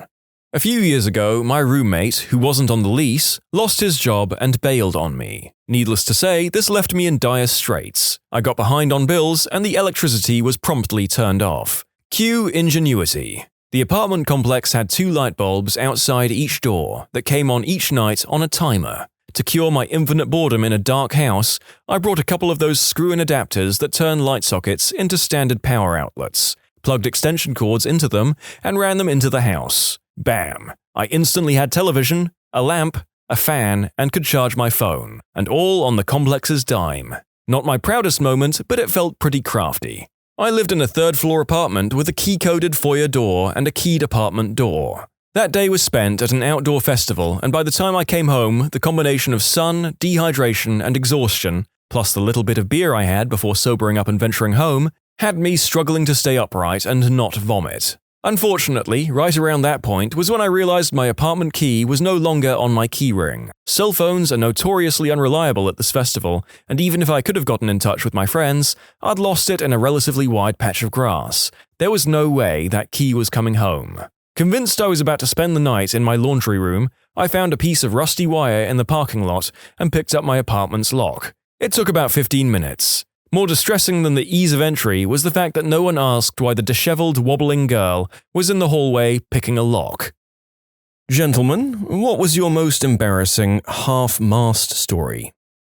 I was 13, being checked out for growth problems by a female doctor. She had me lay on the table while in a hospital gown. She was oldish, salt and pepper hair, large glasses. She started by listening to my breathing and examining my top half. As I felt her working her way down, I got the most awkward instant tower and apologized. She assured me it was totally normal for my age and that I shouldn't be embarrassed. She waited a few minutes for things to calm down. She went under the gown to examine the size of my stones. She lightly touched my bag and I finished on her hand. She also said it's normal and I shouldn't be embarrassed, but I straight up just wanted to die. From that point on, I tickled my pickle before any more appointments. In grade 7, there was a guy who was supposed to do his presentation before me. He was sitting beside me in class and then noticed that he was standing at attention, wearing basketball shorts too. I offered to go first to give him a moment to sort himself out. The teacher made a big deal about having to follow the order list on the board, so the guy got up, trying very unsuccessfully to hide it. The teacher's face dropped when he realized what was going on, but it was too late. The poor guy got through his presentation, but the jokes followed him around for years. The camera passed me in class while I had a random standing stone in high school. Guess who was on the school news intro rocking a stiff peak every morning for months? I was on the swim team in middle school. The team was co-ed and during practice I was standing above my crush on the diving block while she was in the pool. We were chatting a bit. She had just finished her laps and was about to dive in. I guess her swimsuit had gotten tight as she swam, so she went to pull out the top of her suit in order to loosen it. From my perspective above her, I essentially got a quick glance of her entire chest. At 13 years old, this would have been great, except she certainly noticed that I noticed. I wanted to believe that I was coy, but I really doubt it. To make matters worse, I was wearing a tight bathing suit myself. We probably just stared at each other for the longest 5 seconds of my life before I heard the coach call for me to dive into the pool and finish my laps. Needless to say, I had a bit of extra drag for my first 100-meter freestyle. The worst part was I was definitely supposed to switch to the backstroke after the first 50 yards. But my crush was still in the lane and I kind of made an executive decision not to flip over directly in front of her. I was embarrassed enough with a rudder, I definitely didn't need a sail. Generous metaphor. I feel like you could have played the Jaws music if you had decided to do the backstroke, but I can understand you not wanting to give your school that opportunity for lifelong mockery. When I was a freshman in high school, I had an Adidas windbreaker and had a raised monument. Unfortunately, my name was called next to go up in front of the class for my presentation. So real quickly, I tried the old tuck the boy up under your boxer's pants waistline seam so it's not making a tent trick. While I was giving the presentation, I used a hand movement to show something up high, which lifted my shirt up enough to where my member's tip was showing like a turtle head sticking out of a shell. The collective gasp and laughs of the room was all I needed to know that most of the class just saw my manhood. I had a friend in high school that got one and was called to the front of the class. He was wild and just announced that he was pitching a tent and couldn't stand up. Everyone laughed with him instead of at him. I had a huge crush on this chick beside me in high school my freshman year. Out of nowhere, I popped one, and wouldn't you know it, my teacher said, "Okay, I just finished grading your test and I'm going to call you up one by one to see your test scores. And I'll be darned, I was the second. Thankfully, I was in the first row, but I still had a rock-hard eggplant. So as I got up, I acted like there was something on my shoe I was trying to get off, and I made it to her desk. I then leaned on her desk and said, okay. And then as I walked back, I acted like there was still something on my shoe and sat down. Hey guys, let's walk like gorillas. Happened on my first official date. We were about to get up from our table at the restaurant and old Johnny decides to come on out of nowhere. Told her I had to reply to an important work email even though I was 15 and she knew I didn't have a job, nor was I in the process of applying to one. I just started dating this girl. We were super compatible in so many different ways. When the time finally came to do the deed, I couldn't get an ounce of blood to flow to my little buddy. Bless her heart, she tried and I pushed rope a couple of times, but never got remotely close to being solid. She was probably the most attractive woman I've ever been with, and I think my brain was too focused on performing, and the nerves got the best of me. We ended up giving up and talking about everything, laying in bed together. She started talking about one of her friends who had taken action to not be alive anymore when she was younger. And out of nowhere, Mr. Johnson decides to suddenly become both an unstoppable force and an immovable object. I attribute it to me starting to feel comfortable around her and still being really in the mood. I waited until she finished her story, said a few words and then pulled her on top and let her ride to completion. This day she still jokes about having to whisper sweet suicidal nothings in my ear to get me in the mood. Walked into the kitchen and Dad was in there. I had a solid one, he saw it and told me to go back upstairs. I was 13. My grandma had recently passed away and my entire family had to go to the funeral. My pants were really tight and you could see like everything. So during the service, this good-looking woman sat right in front of me. So when I started to feel the movement of my little sir, I got scared. Then out of nowhere, the fricking funeral conductor asks everyone to stand up. But since I had a raging extra leg, I decided to stick my bum to the seat. Now my grandma in heaven knows that I care about my member more than her.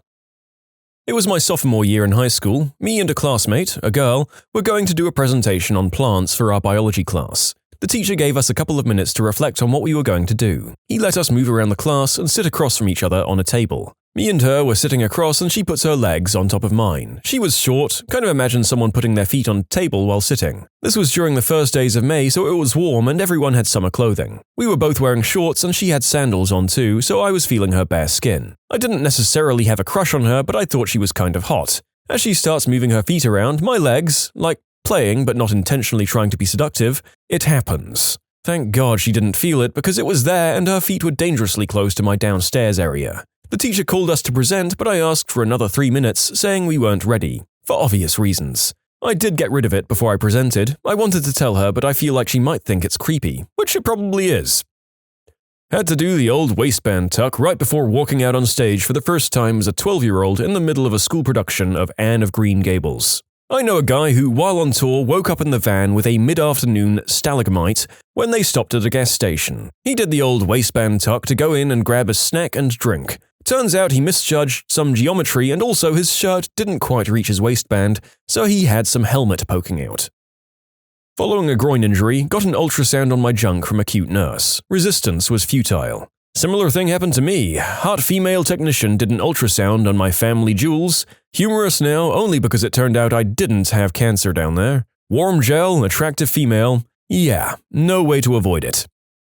Marine Corps Recruit Department San Diego in the recruit separation platoon being sent home for medical reasons. I was 19 at the time and was sleeping in my rack, surrounded by about 40 other guys, all asleep except the fire watch. We all woke up to the usual screaming of the DI and I had a nice case of morning rigidity. First time it happened while I was there. I sat up and proceeded to immediately splooge in my shorts. These were thin, cheap fabric shorts reminiscent of 70s basketball shorts. While everyone else hit the line, I had to quickly change and my rackmate stated the reason I wasn't online was, "Sir, Recruit Smithson was too excited to hear your voice and needed to change, sir."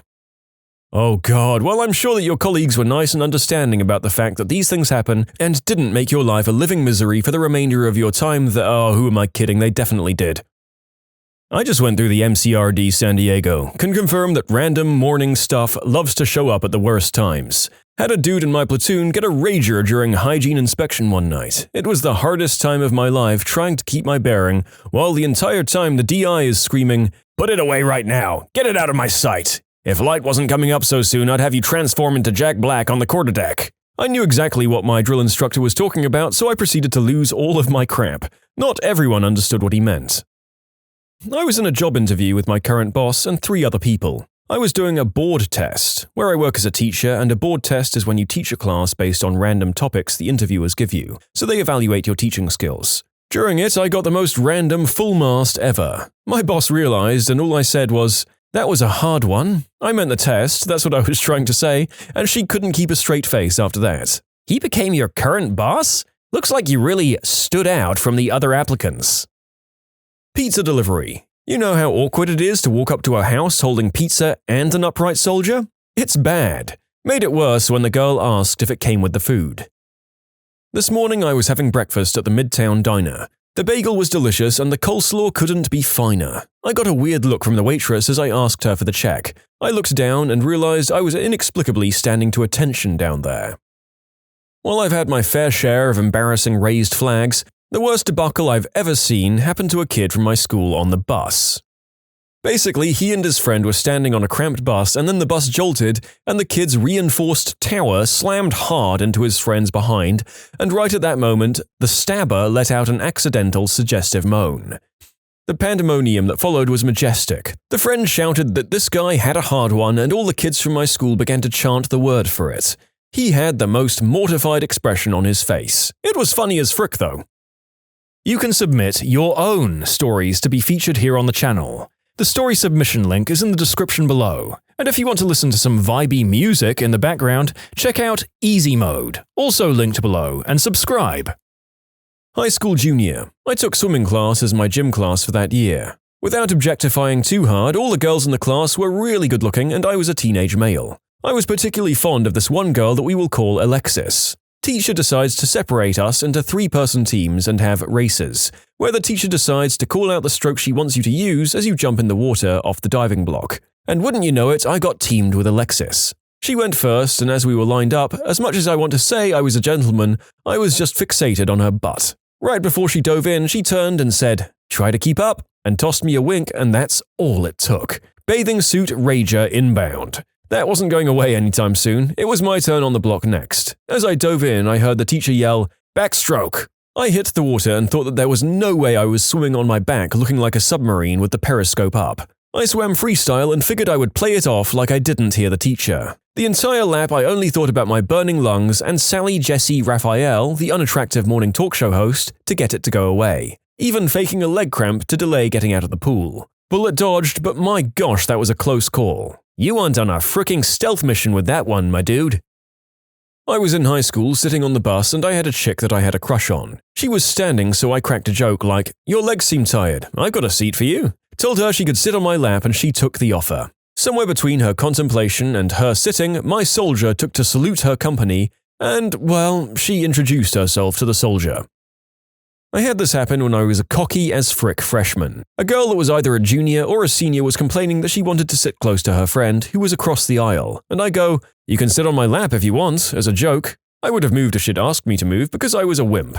Instead, she sat on my lap, and I got real solid real quick, and she could definitely feel it. And she just sat there and chatted with her friend for the 45-minute bus ride while I turned beet red and died. So I was about 13 and somehow had an ex-girlfriend. We'd dated for 3 months, but back then it was a big deal. Anyway, we were in history together and I overheard her talking to one of her friends. She literally said, "Literally all you have to do is touch him and he'll get a rager." Hearing this, for some reason, brought me to full attention. The bell rang a minute later. So this isn't a story about me, but I am a 9th grade teacher. I teach a public speaking class and one day we were playing a game. It was a game where we were telling a story, then someone had to come along and add to the story. I called time at 1 minute, and they would have to switch with another storyteller. I noticed this boy kept pulling down his shirt and realized, holy crap, he was totally hiding one. I called time at 40 seconds. I hope no one else in the class noticed. It must be hard being a 9th grade boy. That is a lot more considerate than some teachers, and I sincerely hope that your efforts saved that young sir some serious mockery. Hats off to you. I was in algebra in high school with my crush. I remember her wearing a nice blue shirt that day before 3 things happened to me. 1, I wasn't paying attention. 2, I wasn't particularly good at math. And 3, I had a random half-mast going on, maybe caused by said crush. I got called up to the board to solve a problem. The thing wouldn't have been an issue had I continued to sit down, but the sudden motion and shifting of my whole body caused my second brain to go from 50% to 100% in the time it took me to get up to the board. So here I am facing the wall with a raging monster that I know my teacher can see, holding a marker and staring at a math problem I didn't know how to solve. Bless my teacher's heart for walking behind me and talking me through the problem until Junior calmed down and I could go back to my desk defeated and embarrassed. Not me, thankfully, and I'm not even sure if the kid was embarrassed or if he just had world-class poker face, but here we go. I was in computer class in high school, and one week we had to do presentations in front of the class. The teacher did have a podium up front near his desk, but it was back and off to the side a little bit, so no one really used it. The teacher called one student up at a time, they did their speeches and then sat back down. Everything was fine until he got to Carl. Carl was one of those kids that was never really outright dirty, but he was always a bit greasy, with clothes that were left unwashed for a day or two too long. He also had a fondness for wearing his clothes from gym class for the rest of the day. When the teacher called on him, Carl stood right up from his desk and began marching to the front, with a tree trunk jutting proudly from his groin, in sweatpants, without even trying to hide it. The teacher saw it early and stopped him on the way up. "Hey, do you want to actually wait for a minute? I'll get another student to give their presentation." Carl just looked at him like, why would I need to do that, and answered with a nonchalant, "No," and continued his trek to the front of the classroom. After digging yourself a hole like that, most people would just cut their losses and make a beeline for the podium to give their speech and wait for things to settle down. Not Carl. Carl strode confidently to the front of the class and started giving his speech. Most of the class was either trying not to laugh, laughing, looking away, or a mixture of all three. Carl didn't care. He gave his speech in full view of everyone without missing a beat, all while sporting the kind of supremely obvious pitch a tent stick that only sweatpants can bring you, and fully ignoring it was even happening. When Carl finished his presentation, he took a little time to organize his notes in front, then walked back to his seat like nothing had happened. He was still rock hard and he still didn't care. Almost every Sunday in church from ages 12 to 18. Ugh, thin slacks and a bored mind free to wander. I was swimming in a pool with some friends, one of whom I had a crush on. I usually have a GoPro with me to document possible shenanigans. All of them decided it would be fun to get the GoPro from me, so naturally I hid it in the pocket of my swim trunks. Now, I've had a rager for the entire time this was happening, so putting it in my pocket wasn't the best idea. My crush found out where the camera was and reached into my pocket. She did not grab the camera. I pulled myself away and hoped she couldn't tell the difference between a hard member and a GoPro. Back in high school, I was sitting around talking with some friends after lunch. It was a big group of us, boys and girls. We were all just talking, BSing about whatever, and suddenly I look over and my buddy is looking at me, laughing and whispering to the girl next to him. Then she looks at me and starts laughing. I have no idea what's going on. Other people start looking across because of their commotion, and eventually everyone sitting across from me in the circle were looking at me laughing. I'm stumped. I know it's me somehow, but I don't know what they're looking at. I start checking that my hair wasn't sticking up or that I'd spilled some food on my shirt. I'm starting to panic a little bit more, and more of the group is laughing at me. It's like one of those dreams where you're in class, undressed, and everyone laughs except it isn't a dream, and I can't figure it out. Finally, I look down. Like, what the frick is going on here, and I can see it. Back then, really loose jeans were the style one wore, and mine were oversized and really loose on me. So while I didn't have a full mast, a huge fold of fabric right on the fly area was sitting up well on its own, and as far as anyone could tell, I was just sitting there talking to all my friends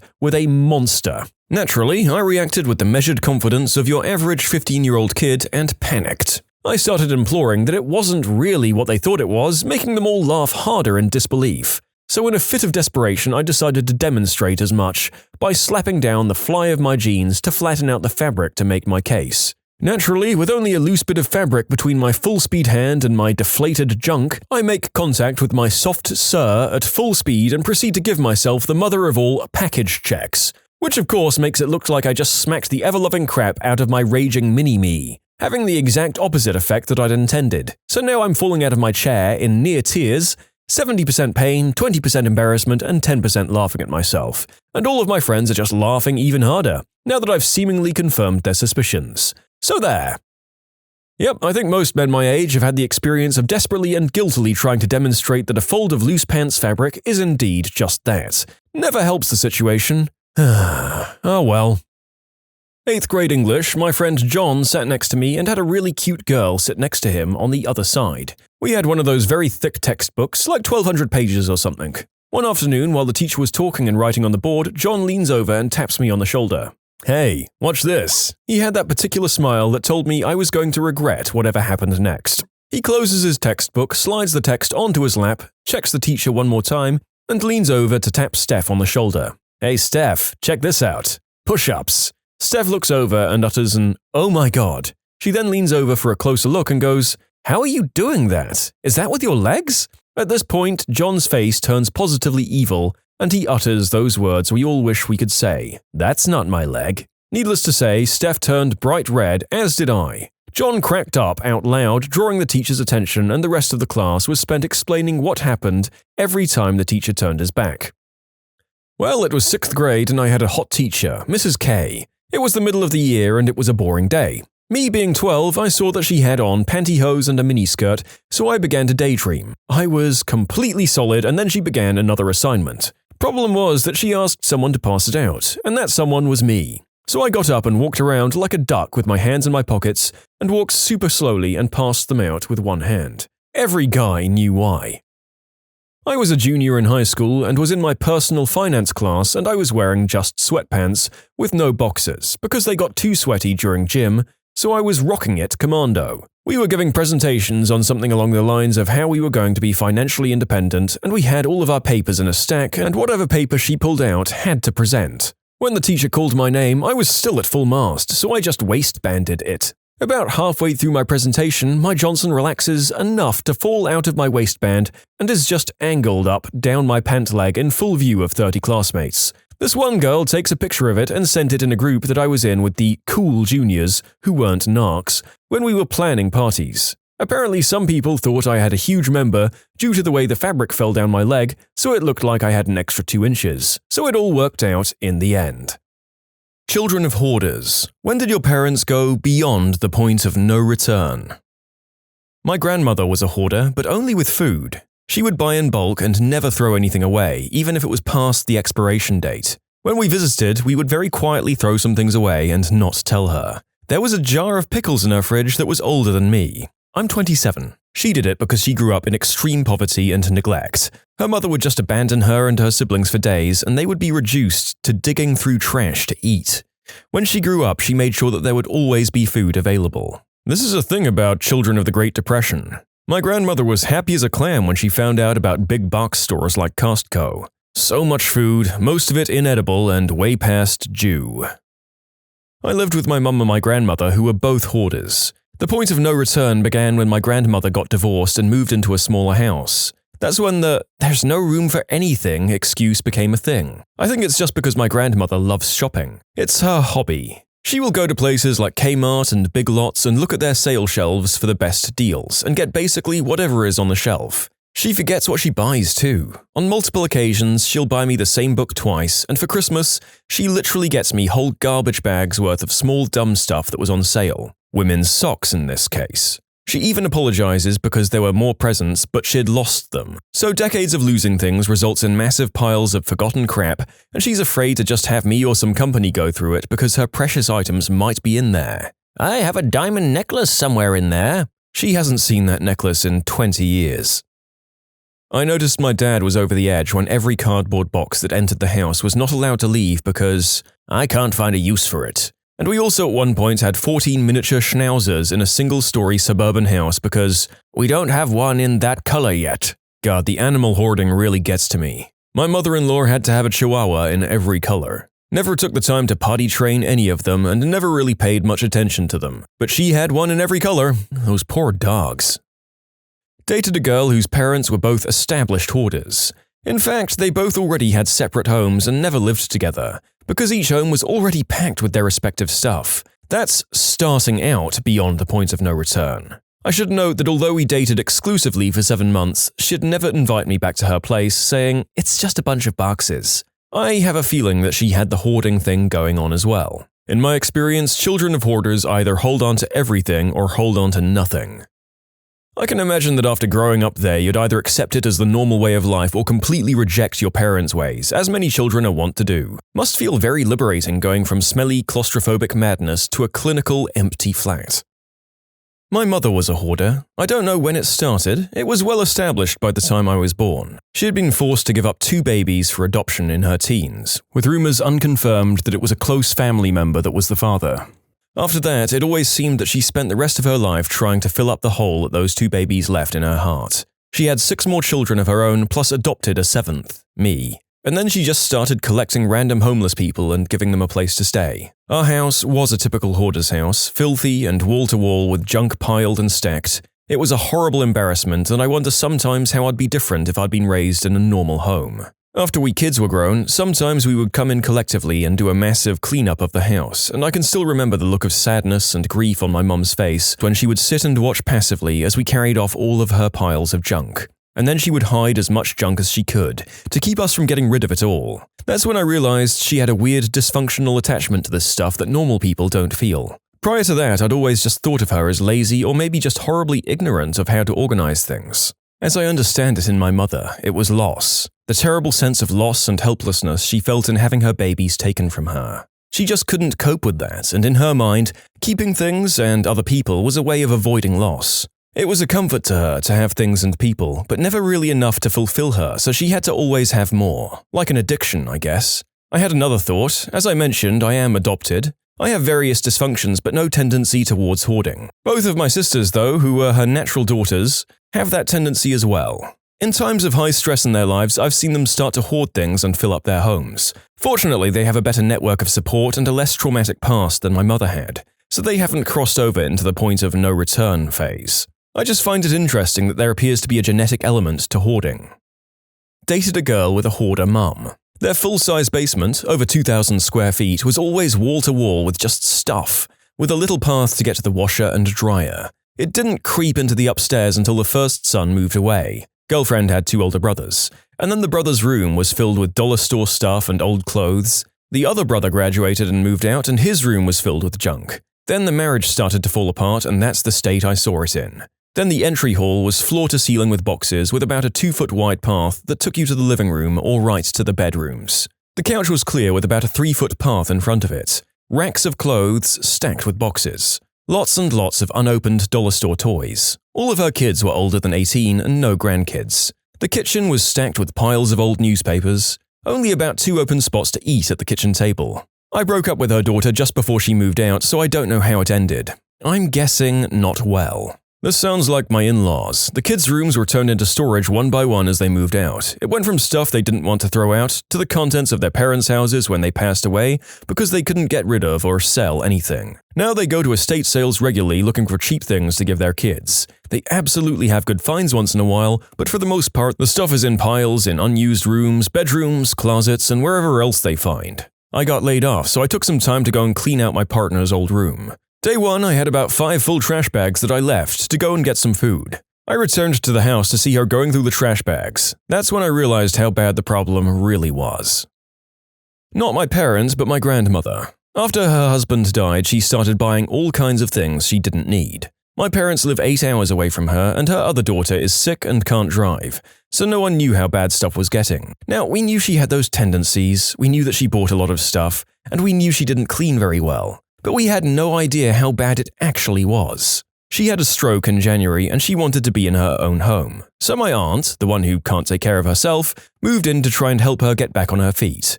Predictably, this was a terrible idea. She lasted 6 weeks. During this time I drove up to visit and was absolutely appalled. They were eating delivery every night because the kitchen was unusable. Just piles of crap that covered all the counters and stove. We later found out that the stove didn't even work, and blocking you from even entering the kitchen. All over the house there was just trash and crap. And oh god, the mice. So many mice. I think I saw a snake too. I told my aunt at that time that she needed to get grandmother help. Keep in mind that my aunt really couldn't even take care of herself, and she kept insisting they were fine. When I got back home, I called my mum and told her how bad it was. She was in the process of taking off from work when my aunt and grandmother had a terrible falling out. So my mum and dad went over there to take over. I drove up to help and we spent an entire weekend cleaning out 2 bedrooms. Yes, it took an entire weekend for 2 bedrooms. She had 35 Christmas stockings that still had the tags on them. She had probably had 10 years of newspapers in her living room, and when I was there, I offered to take some of them out. She got really upset and flustered and kept telling me no, she was going to go through them. Seriously, 10 years. That's when I started to realize it wasn't just mess, there was something really psychologically wrong. She got really agitated just by anyone being in her house, but to be honest, she's always been like that. When my sister and I were younger, the family would stay at their house when we visited, but she'd never give us the key. If we came back from visiting other relatives and Oma and Opa weren't at the house when we got there, we had to either go somewhere or wait in the car till they got home and let us in. So we really weren't too surprised that she didn't want anyone in her house. Once we realized the reason, I think it was because she knew how bad it was, though she actively denies it. Just being in the house for more than 10 minutes, our eyes started watering and our noses got really congested. It was clearly a really unhealthy environment. The amount of mouse scat we cleaned out of the cabinets was probably a biohazard. We should have worn the masks from the bathroom, but we'd already thrown them out. She ended up having to go home because she couldn't stay by herself, and no one can stay in that house. She had a live-in nurse for a very short time, and that person was like, "What the heck?" and quit. We still haven't finished the house, and to be honest, probably never will. Thanks for listening, it really is helpful to write out. Gosh, this was actually really cathartic. I don't know if any of our listeners are getting the Lady Macbeth-like compulsion to scrub their skin clean until it's raw. Doing these stories for so long is making the narrator feel dirty. During my 20s, Dad developed traits he hadn't exhibited before, including hoarding. He had an undiagnosed tumor in his right temporal lobe. That's an area of the brain responsible for high-level functions, motivation, prioritization, a few other things. He literally didn't know when he was finished reading the newspaper, so he kept years of newspapers stacked in his place. He was terrified of losing something important if anything got thrown away. What finally got him on track to proper treatment was a CT scan. Obviously, hoarding has many different causes. This cause is rare. But in case it helps anyone listening, other symptoms included deterioration in various organizing skills, and he gradually developed a short temper. The condition went undiagnosed until it impaired his spatial skills and his balance. This type of ailment usually gets diagnosed because of headaches or seizures, which aren't present in every instance. Dad got his diagnosis late in the game. He wouldn't have survived another month without treatment. In technical terms, it was a 5.5 centimeter grade 4 astrocytoma with a 10mm midline shift. Surgery and radiation therapy brought him 2 years, and most of that was quality time, which was as good as medical science could do. Since then, a new medicine called Temodar has been approved to treat that condition, so outcomes are a little better now. It was still a very rough diagnosis. He was disabled for the rest of his life, but his thinking was somewhat clearer. In layman's terms, there was healthy but swollen tissue that returned to normal function. On the other hand, if you're able to get someone diagnosed while they still have a grade 1 or grade 2 astrocytoma, then the outcome can be much better. Only about 16,000 Americans each year develop primary brain tumors, so don't worry too much. Yet, if someone reading this notices sudden hoarding behavior in a relative, along with hand tremors and personality changes, it would be worth asking a doctor whether diagnostic tests are appropriate. You can submit your own stories to be featured here on the channel. The story submission link is in the description below, and if you want to listen to some vibey music in the background, check out easymode, also linked below, and subscribe. I think it was when my dad left, about 15 years into their marriage. I grew up in a messy house, but not hoarder-level messy. I know my dad cleaned up a lot, too. After my parents got divorced, my mum went off the rails. Depressed and lashing out and no cleaning. It was a while ago, so I was pretty young, but I think this is also when she started buying excessive amounts of stuff and never throwing anything out. I know she doesn't feel like her job has much value, so I think she derives a lot of satisfaction from buying gifts for people. She used to go through our trash at night and wake us up screaming if we'd thrown anything out that could be useful again. As bad as it got after my dad left, my siblings and I still used to clean all the time, so it wasn't horrendous. We'd periodically clean out the fridge and clean rooms of the house. After we all moved out, it got really, really bad. Just piles of crap completely covering every surface. She still buys way too much crap and gets furious if we try to stop her. I receive boxes of stuff all the time as gifts and I just donate it immediately. I don't even want to thank her for it, for fear that she'll start buying more as gifts. As a result, I've worked pretty hard to be a tidy person and throw out stuff on the regular. I freaking hated growing up in that mess, and I would never date a girl who was messy at all. Just don't want to risk raising kids in the same environment where I grew up. As an addendum, I've noticed a lot of children of hoarder parents feel hurt or resentful that their parents chose their stuff over them. I don't feel this way at all. I know she's incapable of cleaning. I don't see her learning how to do that for me or my siblings for anything. I've watched her spend hours trying to clean even one area of the couch, sobbing with frustration and not even being able to do it. Honest question. As people who've had personal experiences with hoarding, what's your opinion of the TLC show Hoarders? Do you find it offensive, or do you think it makes others more empathetic because they can see that it's a mental illness? I too watch it if it's on, and I see it as I'm channel surfing. I see the show as somewhat exploitative, but it also gives me insight into my own parents' lives together, and it helps me understand my mum's compulsions a little better, and hopefully curb my own. I'm not good at throwing things away either, and have a tendency towards storing things that I don't have any use for. My mum hoarded after her parents died. She was unable to let go of any of their things, and it just got worse and worse. She was already a clutterbug, making numerous copies of every single piece of paper that she thought was important to family history. She was a genealogist, and buying multiple copies of newspapers, books, and things that had anything in them about our family members, her genealogical work, and the towns where our families originated. My dad, bless his heart, is still cleaning out from under all her stuff, more than 3 years after her death. It's hard on him. He describes the piles and boxes and file cabinets as time bombs, because without fail, as he's going through pounds upon pounds of useless papers, he'll find something important, touching, or really valuable. Pieces of her jewelry, photos of her as a young woman, letters from people long passed away that should be saved. It's just incredible the minutiae she thought were important, and the important things she thought weren't worth much. They're exactly the opposite of what we see as valuable or not. Mine were beyond the point of no return when they got their 12th cat. Poor kitties. As damaging as hoarding can be to the people doing it, the fact that it can wildly affect their kids and pets is possibly the most tragic part. Most animals that you see in rescues who come from hoarding situations are wildly traumatized.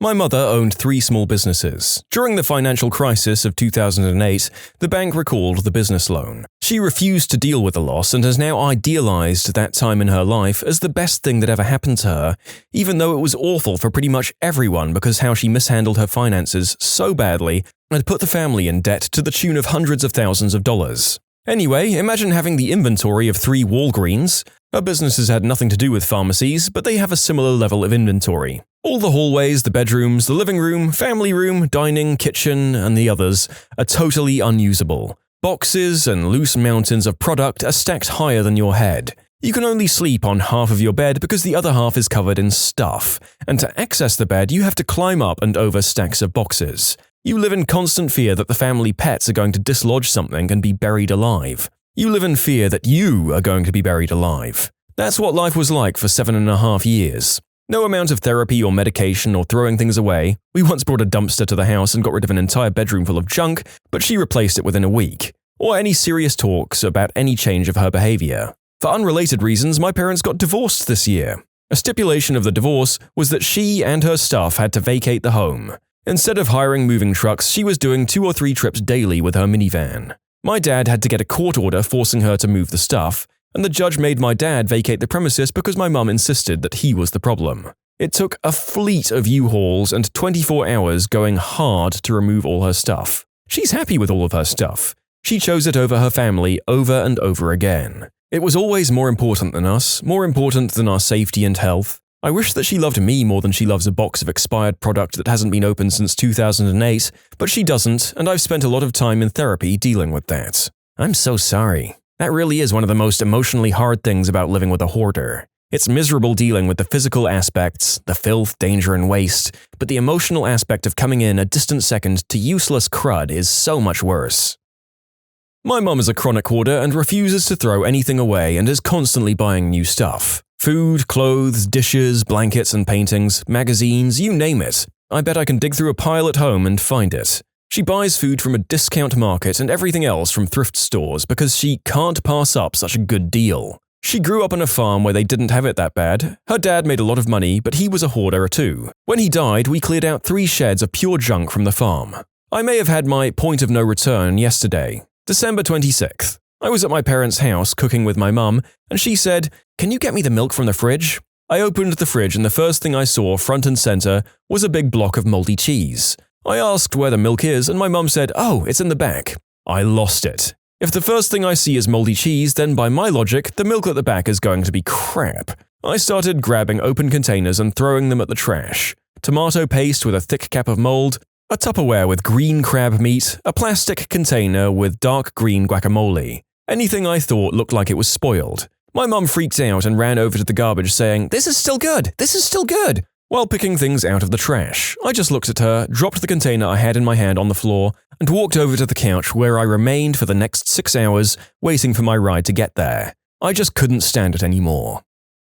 My father-in-law is a hoarder. I have to purge things at home to keep my wife from falling into this. For him, he sees value in everything. He won't part with anything. It's like cutting out his soul to clean out the trash. He has 30-year-old catalogs from companies that don't exist. We've had to clean out his kitchen, bathrooms, and living areas annually. The big problem is he's a farmer with tons of space, barns, sheds, and a very large house. We're dreading the day he passes away. Not for the loss, but the mess we'll have to address before we liquidate his house. You probably already do this, but be careful with your purges and your wife. A common, well-known trigger for hoarding is someone or something else taking one's possessions away. We've had the talk several times, and I'm gentle. I found out that if we do it as a weekly task, it has become routine and she deals with it easier. Never just out of the blue instantly, time to purge. I make sure that she takes responsibility with what she purges as far as personal stuff goes. Newspapers are an automatic throwout. I would like to cancel the paper, but she wants to hang on to it.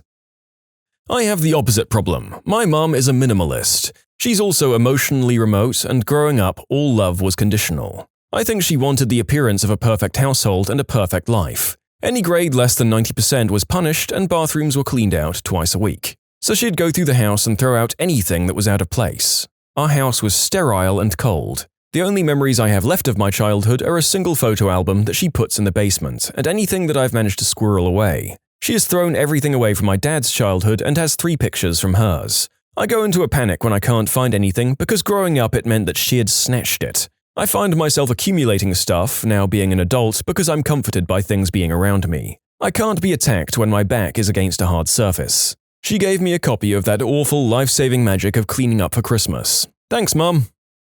Something I can respond to. My mum was always very messy before I was born, but it wasn't anything crazy. My father cheated on her because she could be very manipulative and, well, she's just crazy. Anyway, he left her with 4 kids, paid child support, but not much else. I think she just felt like she lost everything. Lost her home, lost her life, just lost it. She gets knocked up, with me, from some rebound guy she was dating, and that ended quickly. So it's me, my brother, and 3 sisters. Fast forward a few years and we have 117 cats in a 3-bedroom house. My mum sleeps in one room with me and my sisters cram into another bedroom.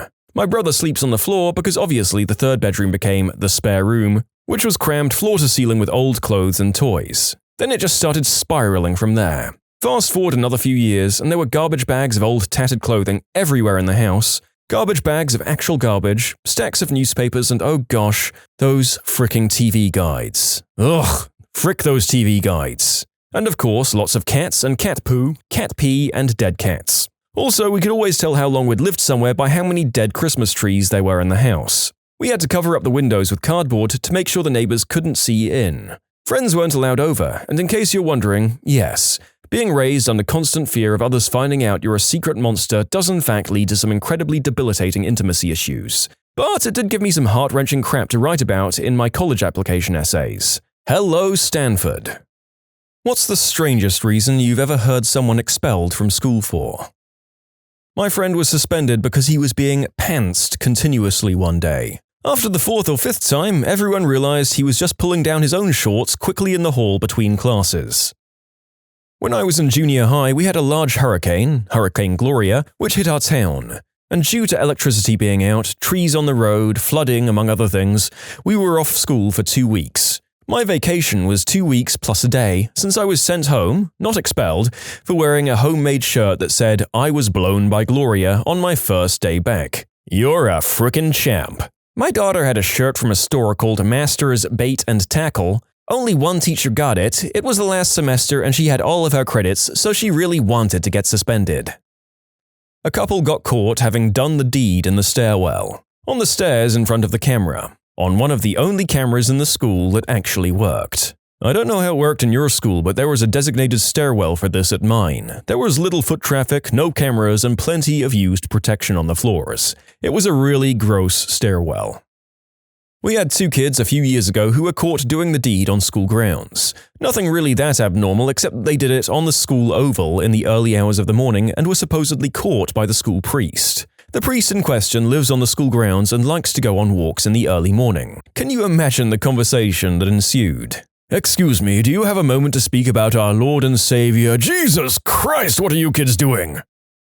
A kid in my school got suspended for not only whacking the mule in the hot geometry teacher's class, but for not stopping when she caught him. 2 guys in my school got expelled for stealing a Rice Krispie treat from the cafeteria. Oh, this made me chuckle, but I remember how strict my school was on stealing from the cafeteria. Supposedly, if you were to have stolen this Rice Krispie there, you'd not only be expelled but criminally charged. I just like that the gravity of the situation was such that not 1 but 2 people were forced to leave the school over the loss of a $1 stock price candy bar. And the worst kind that barely qualifies as candy, too. In 5th grade, there was a classmate of mine and she was not someone who bowed to peer pressure. She started intentionally wearing obvious mismatched socks as a sign of her individuality. She was very quiet and didn't have many friends. Our teacher noticed the mismatched socks and after a week told the girl to wear matching ones. Keep in mind, I'm 69 years old and this was a very rural public school back in the day. Well, the next week, the girl again was wearing mismatched socks and the teacher sent her to the principal's office. The principal told the girl to write 500 times, "I will not wear mismatched socks," and sent a note home to the parents. The next day, the girl again wore mismatched socks and the pages she was told to write said, "I will wear mismatched socks." The principal wasn't amused and suspended her for a week. Now, I didn't know the girl very well, but I sure liked her spirit. I organized a protest for the students to support her. The next morning, there were 92 of us standing in the schoolyard, and despite all threats, we refused to enter the school until the independent girl was allowed in and able to wear mismatched socks. Parents of students were called to come to the school and pick us up because we were all suspended as well. When parents found out what all the ruckus was about, they were very angry with the teacher and the principal. Our school didn't even have a dress code. At the end of the day, the principal caved and gave in to our demands. By junior high school, her family moved and I lost track of her. But that day we stood up for her, changed her, and she became more outgoing and made new friends. This kid in 8th grade, I was a freshman in high school but we all knew him from middle school, was on one of those free webcam sites chatting with girls and was tickling his pickle in class. The teacher was new, probably in her 2nd year, and was probably 25 years old, and when she saw his computer screen, apparently she broke down in tears. That kid got expelled real quick. A girl that was in 9th when I was in grade 10 was expelled for giving the Australian kiss, down under, to 3 guys at the same time in a dark auditorium during first block, and on more than one occasion. Some guys started whacking it to the pictures in the biology book. In 8th grade, an older cousin taught me how to play craps. Like an idiot, I started running a casino-like thing at lunch. Anyway, I got caught with a massive bag of money and was suspended. My school had a policy that if you were suspended and got into trouble again, you'd be expelled. About a month later, I jumped in a puddle and was sent to the principal. They wanted to expel me, but my parents argued it would ruin my future as I had a perfect academic record. Ended up narrowly escaping expulsion for jumping in a puddle. But did you get to keep the massive bag of money? It was probably like $30, but at the time that was a lot of money to make all by myself. How on earth did they justify trying to expel you for jumping in a puddle? Well, we have 2 anecdotes from OP to judge his character on. First of all, we know he was continually being flippant and flagrantly ignoring or butting heads with any authority figure. More likely though, it was a zero-tolerance policy, which are fricking dumb. Because you can get into situations like this where a not very disturbing or problematic thing suddenly becomes grounds for drastic action. Zero-tolerance policies are also how you get things like kids being suspended for trying to stop a fight between 2 other people, or even just being on the receiving end of physical violence, because that's still being involved in a fight even if they don't throw any punches themselves. My brother's friend prank-called their teacher while my brother was at his house. The kid ended up getting found out. My brother went in and told him he was there. They'd never have known either without him admitting it. As a reward for his honesty, he was suspended for 6 days and had to clean the school. Now kids, what do you do when you're in really deep crap? Come clean? No. You lie till they take you to the station. That is, unfortunately, the lesson of zero tolerance. Never fess up, never admit, never give them anything. Just deny it. Deny. Deny even when it's obvious. Deny when it seems pointless. Because zero tolerance means they'll try to screw you over no matter what. There's no point in helping them do it. Is it the school's way of preparing to help you deal with the police? Absolutely. Always assume that any claims they'll go easy on you if you confess are just bullcrap, which they almost certainly are. Cops are not empowered to change the charges being leveled against you. Honestly, telling my kids about the birds and the bees and mortality will be easy. Warning them that the world is full of officious sadists eager for a chance to screw them, that'll be hard.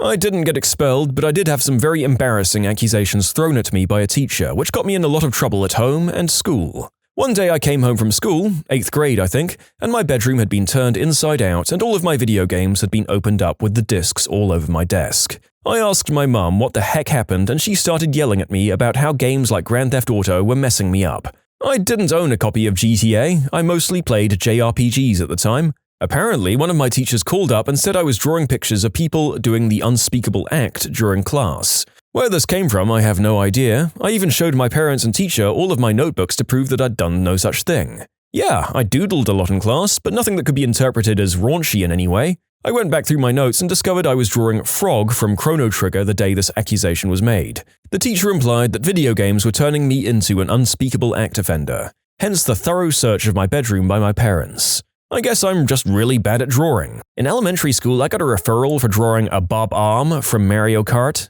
because apparently I was drawing it to threaten the other students. I was 8! That is literally the least threatening weapon in the whole gaming universe. It's a little wind-up bomb with big white eyes. When I was in high school, I think my sophomore year, there was a senior who was expelled and not allowed to attend graduation because of a tiny pocket knife keychain in his car. It was one of those little freebie ones. At the time, I believe they came with a particular multi-pack of film, about 1.5 inches long with a keyring and containing only a single blade and a nail file. I think. It was barely usable as a letter opener. The guy had one, its ring connected to a bunch of other random keychains in a pile on the dashboard of his car. The dean happened to be walking through the parking lot and saw it, figured out whose car it was, and he was expelled for having a knife at school. Same year, earlier on, someone was expelled for a short piece of scrap copper pipe found in his locker, a leftover from some kludge repair he'd done to his car. It was considered to be paraphernalia from substance use. Zero tolerance is horribly stupid. That last sentence is turning into a bit of a rallying cry in the various stories in this video. It does seem to produce a lot of unjustly punished kids. I got suspended for 3 days for this. When I was 14 or 15, we had an art project where we had to pick basically any recognizable person, celebrity, sports player, etc., to paint in a certain style. One of my good friends decided to pick Eminem. So when we were in the computer room that lunchtime, he was Google image searching for a good picture. He stumbled across a picture of 2 people doing the deed, except Eminem's face had been photoshopped onto the guy's body and Britney Spears onto the female's. This was hilarious to us teenage boys, so as a joke, my friend pressed Ctrl-P, pretending he was going to print it, and changed the copies to 500. I leaned over and pressed Enter. We'd scarpered out of there when we realized they'd started printing and we couldn't stop it. At the end of lunch, a teacher roared my name from the other end of the corridor, and I obviously immediately knew why. Got taken to the waiting room by the headmaster's office, and my friend, who had been using that computer, was already sitting there. Went into the headmaster's office, and we were both trying to stifle laughs as we saw the huge pile of paper on his desk. My friend explained fully why he was looking for pictures and that he'd genuinely stumbled upon it by accident. The headmaster wouldn't believe him, as my friend had used someone else's account to use the internet, due to his not working, IT continually doing nothing to fix it, and someone figuring out that with some people's usernames, you could put the password as password and it would still let you in. This meant our headmaster thought he'd done it deliberately and was trying to get the other kid in trouble. Best part was our posh English headmaster saying, "Who is M&M?" And I leaned forward and pointed to the guy plowing Britney from behind and said, "He is." My friend burst out laughing and we were both given 3-day suspensions. My parents weren't impressed, but it was worth it. You can submit your own stories to be featured here on the channel. The story submission link is in the description below. And if you want to listen to some vibey music in the background, check out easymode, also linked below, and subscribe. A guy at my school got expelled and arrested for photocopying dollar bills onto a regular piece of paper and trying to use them in the cafeteria. They also found a garbage bag full of them in a dumpster by his house. Last year, there was a whole operation dedicated to stealing money from the cafeteria. They'd print fake 10s and buy a $1 item with the fake, receiving 9 real dollars back. Of course, they varied the bills they used, but eventually got caught. They made something like $900 in 1 week. Not expelled, but suspended. A stupid boy mucking around in art class, the teacher had enough of it and sent him to sit in the art cabinet on his own for 10 minutes. In most Australian schools, the art cabinet is a small walk-in cupboard with a sliding door. After 2 minutes, the teacher feels mean for sending him there and goes in to check on him. He's got his pants down around his ankles and is whacking the mule. He continues to do it as the teacher is screaming and the whole class can see him through the now open sliding door. He's now well known around the area as the Phantom Puller. This boy is not mentally handicapped in any way, just a full-on idiot. His dad had been friends with my dad for a long time, and naturally he's one of those boys who's developed a long-term crush on me. We're now 22 and he still manages to find me whenever I return to my hometown, with his annoying friends egging him on. When I was 17, I had to write a paper about what I would do if it was my last 24 hours on Earth. Being an idiot, I wrote stuff like blow stuff up and rob liquor stores. Well, my teacher thought I was serious and turned the paper into the principal, who turned it into the police. I got charged with a felony for threats of terror acts and expelled for 6 months. Not really embarrassing, I guess, but funny nevertheless. How did they expect you to write this paper? That seems like the kind of answer they were looking for. I'm going to be a law-abiding citizen sitting at home and staring at the wall. Not expelled, but suspended for 2 weeks. The person was accused of bringing fireworks and bangers into school. It was party poppers for celebrating their friend's birthday. People seem confused by banger. It's what we call them in Ireland. I guess the American equivalent would be firecrackers. You light them and they make a loud bang, hence the name. 2 8th graders from some school in a pretty upper-class area were caught doing the deed in the elevator. On camera. In the elevator. At school. Okay then. Well, I guess the purpose of elevators is for people to get down quick. I went to a Protestant school in Australia. My very good friend had just died from bone cancer. My girlfriend was comforting me and hugging me as I was crying my eyes out. A teacher came past and told her to move away as there was a no-touching rule. My girlfriend nicely and calmly explained the situation to the teacher, who responded by explaining that she was not concerned by this. I subsequently told her to get effed. I was marched up to the principal's office in front of all my mates, a crying, blubbering mess, where I was told I'd be taking a week off school due to suspension. The reason I was at school was because he had been in hospital for over a month and I was only made aware of his passing in the bus trip in. This all occurred before the school rang for the first period. I used to work as an office monitor in the 8th grade, and while picking up referral forms, what was used to write people up, there were 2 that caught my eye. The first, a kid who had popped some ED medication and started whacking it in class. When the teacher saw him and asked him to stop, he refused and kept going. The second was 2 kids who got caught in the bathroom. A guy was getting some action from a girl in a stall. What's weird is that the kids in the second one got expelled, but a guy I know who got a down-under kiss in the bus a year earlier and the girl who performed it just got suspended, not expelled.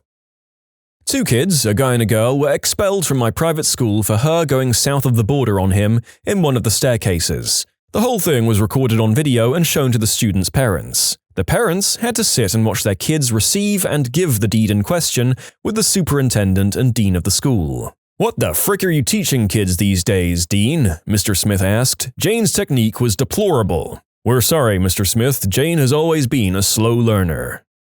You know, I shouldn't be surprised at the amount of this stuff happening in high schools, but I am. Crazy hormonal teens. My buddy duct-taped a kid to a desk at his old private school, was very quickly asked to leave. He got suspended for a week because he made a poll of the worst person to have ever existed. You could answer the leader of the Third Reich, the leader of the Taliban at the time, or the principal. A line outside of the men's bathroom for free mouth-to-groin fun times. There must have been 15 to 20 people in line once they found out what was going down. She was new to the school and I guess she wanted to service the boys. She was expelled right away. Her nickname? Roboho. Whacking it behind his math textbook. When the anthem came over the PA, only part of him was standing at attention. This one guy took a wire to a socket and short-circuited it. The entire building lost power. I almost got suspended for using Brokeback Mountain in a list of love stories in middle school. The teacher called my parents and asked if they were letting me be exposed to that sort of stuff. My parents just laughed. I'm in high school currently, and last year a friend was expelled for writing a threat to a teacher and also made a hit list. Nobody would have known it was him except he dropped it in the hall and a teacher picked it up and read it. I'm kinda glad he got caught. Also, a couple got caught doing the deed in the bathroom when a teacher walked in. Why did a teacher walk in? They were using a teachers-only bathroom. After getting suspended, the guy threatened to go to the school and go postal. Yeah, he's gone too. I was falsely accused of arson and expelled for it. Junior year, I picked up a dirty cigarette habit. Kids smoked everywhere on school grounds. End of the science hall outside, hopping out the giant windows in video class and smoking in a corner and in the locker rooms. Administrators tried like heck to catch the kids, but they rarely ever did. Our halls, science wing, art wing, etc., connected outside via paths around the school perimeter. so it was a circular race when an adult was coming. At any rate, our lunches were broken up into A, B, and C lunch, with our 4th hour scheduled accordingly. I was B. After the first half of algebra, I had to go to lunch with a friend named Jenny. Yes, her real name. We snuck off to go and have a smoke in the upstairs locker room in the gym. We go back into the unused dark showers, which are maze-like, to the turnhole air vent we blow our smoke out of. After we're done, we take our still-lit cigarette butts and rinse them under the faucet, wrap them in paper towels, and toss them in the trash. After I'd finished my process, Jenny started, but someone was quickly coming up the stairs. She rinsed it and tossed it in the trash. We booked it down the back staircase, outside, around the video hall to the science doors and slipped in. Perfumed up and washed hands, went back to class. 10 minutes later, the entire school was evacuated, the fire department arrives, and we watched them hurry up the back stairs to the locker room. Uh-oh. As you can guess, her cigarette didn't hit the water in our hurry to retreat. It caught the trash can on fire, the paper towel dispenser, the wood trim, and then spread to the wooden stalls in the toilets. We were named by the parking attendant, saying she saw us cut across the parking lot where the locker door had been and run toward the video hall. She didn't see us come out, all evidence they had was circumstantial. As everyone was filing inside, a police officer quickly grabbed my arms from behind and cuffed me, in front of all my friends and many others. I was walked to the principal's office. He then accused me of smoking. I emptied my pockets. I had no smokes, lighter, matches. I asked what it was about. He insisted I already knew. Obviously I did, but I'm not buckling. I knew what sort of trouble I'd be in for having the fire department come, no matter how big or small a fire. So, deny, deny, deny. When he said the sentence, "You're being expelled for arson," he sat back and stared at me, eyes glazed and completely deadpan, gauging my reaction. I was speechless. What? Me? I may have been a smoker, I skipped classes several times, but I'd never been in serious trouble before. I had good grades. It took me about 2 minutes to process everything, kind of asking trailing off questions and gaping at him like a fish on land. There was a hearing for both of us in front of the school board. Even though they found cigarettes and a Zippo on Jenny, that witch threw me under the bus when she went after me and confessed. But she took it a step further. Not only did I deny we were both in there, but she put me there and said I lit the paper towel dispenser on fire. It made a big fuss locally, and no school would take me to finish the year and 3 months of high school that I had left. I applied at an alternative high school to have the assistant principal tell me they don't educate pyromaniacs. 6 schools total denied me, even adult high schools. I was finally accepted 8 months later and graduated with high honors. I lost many friends during it all. A few years ago, several classmates invited me to the graduating class page of my school. Even though I finished my last year somewhere else, I'd known all of these people since kindergarten. The admin of the page then removed me and sent a rider email about how I wasn't alumni and never would be. Jenny tried to friend me on Facebook after she got out of jail for something unrelated. The request has been sitting there for over a year. Screw you, Jenny. In cooking class, a girl was flipping a knife around for God knows why and lost her grip. Ended up stabbing herself smack dab in the nether regions. She got suspended for violation of some safety rule or something, but gosh darn, it must have sucked for her. I had a friend in high school who got expelled, later reinstated, because a girl said that he threatened her and then later changed her story to feeling threatened by him. This girl would sit behind him in class and accuse his father of cheating on his mum and being a terrible person for basically no reason. She had this little loser minion who followed her around and basically did whatever she did. Pretty sure the guy was in love with her. So anyway, after like 2 years of this crap, he tells her to shut the F up. Then he got expelled. It was one of the stupidest things I've ever heard. This kid was suspended at my school for throwing biscuits at the goths. It was funny because he thought he was being cool by teasing them, but the goths were catching and eating the biscuits. Hilarious. A guy in my class got expelled because a branch fell out of a tree in front of his feet and they thought he broke it. My niece just got expelled from school for convincing another child to take off his shorts. But she's 3 years old, so I don't understand why it's such a big deal. When you subscribe, make sure to hit the bell to turn on notifications. Put the playlist on in the background to finish listening to all the stories, or if you want some vibey music to put on in the background, check out easymode. If you like Am I the Genius, give Am I the Jerk a shot. Everything linked in the description.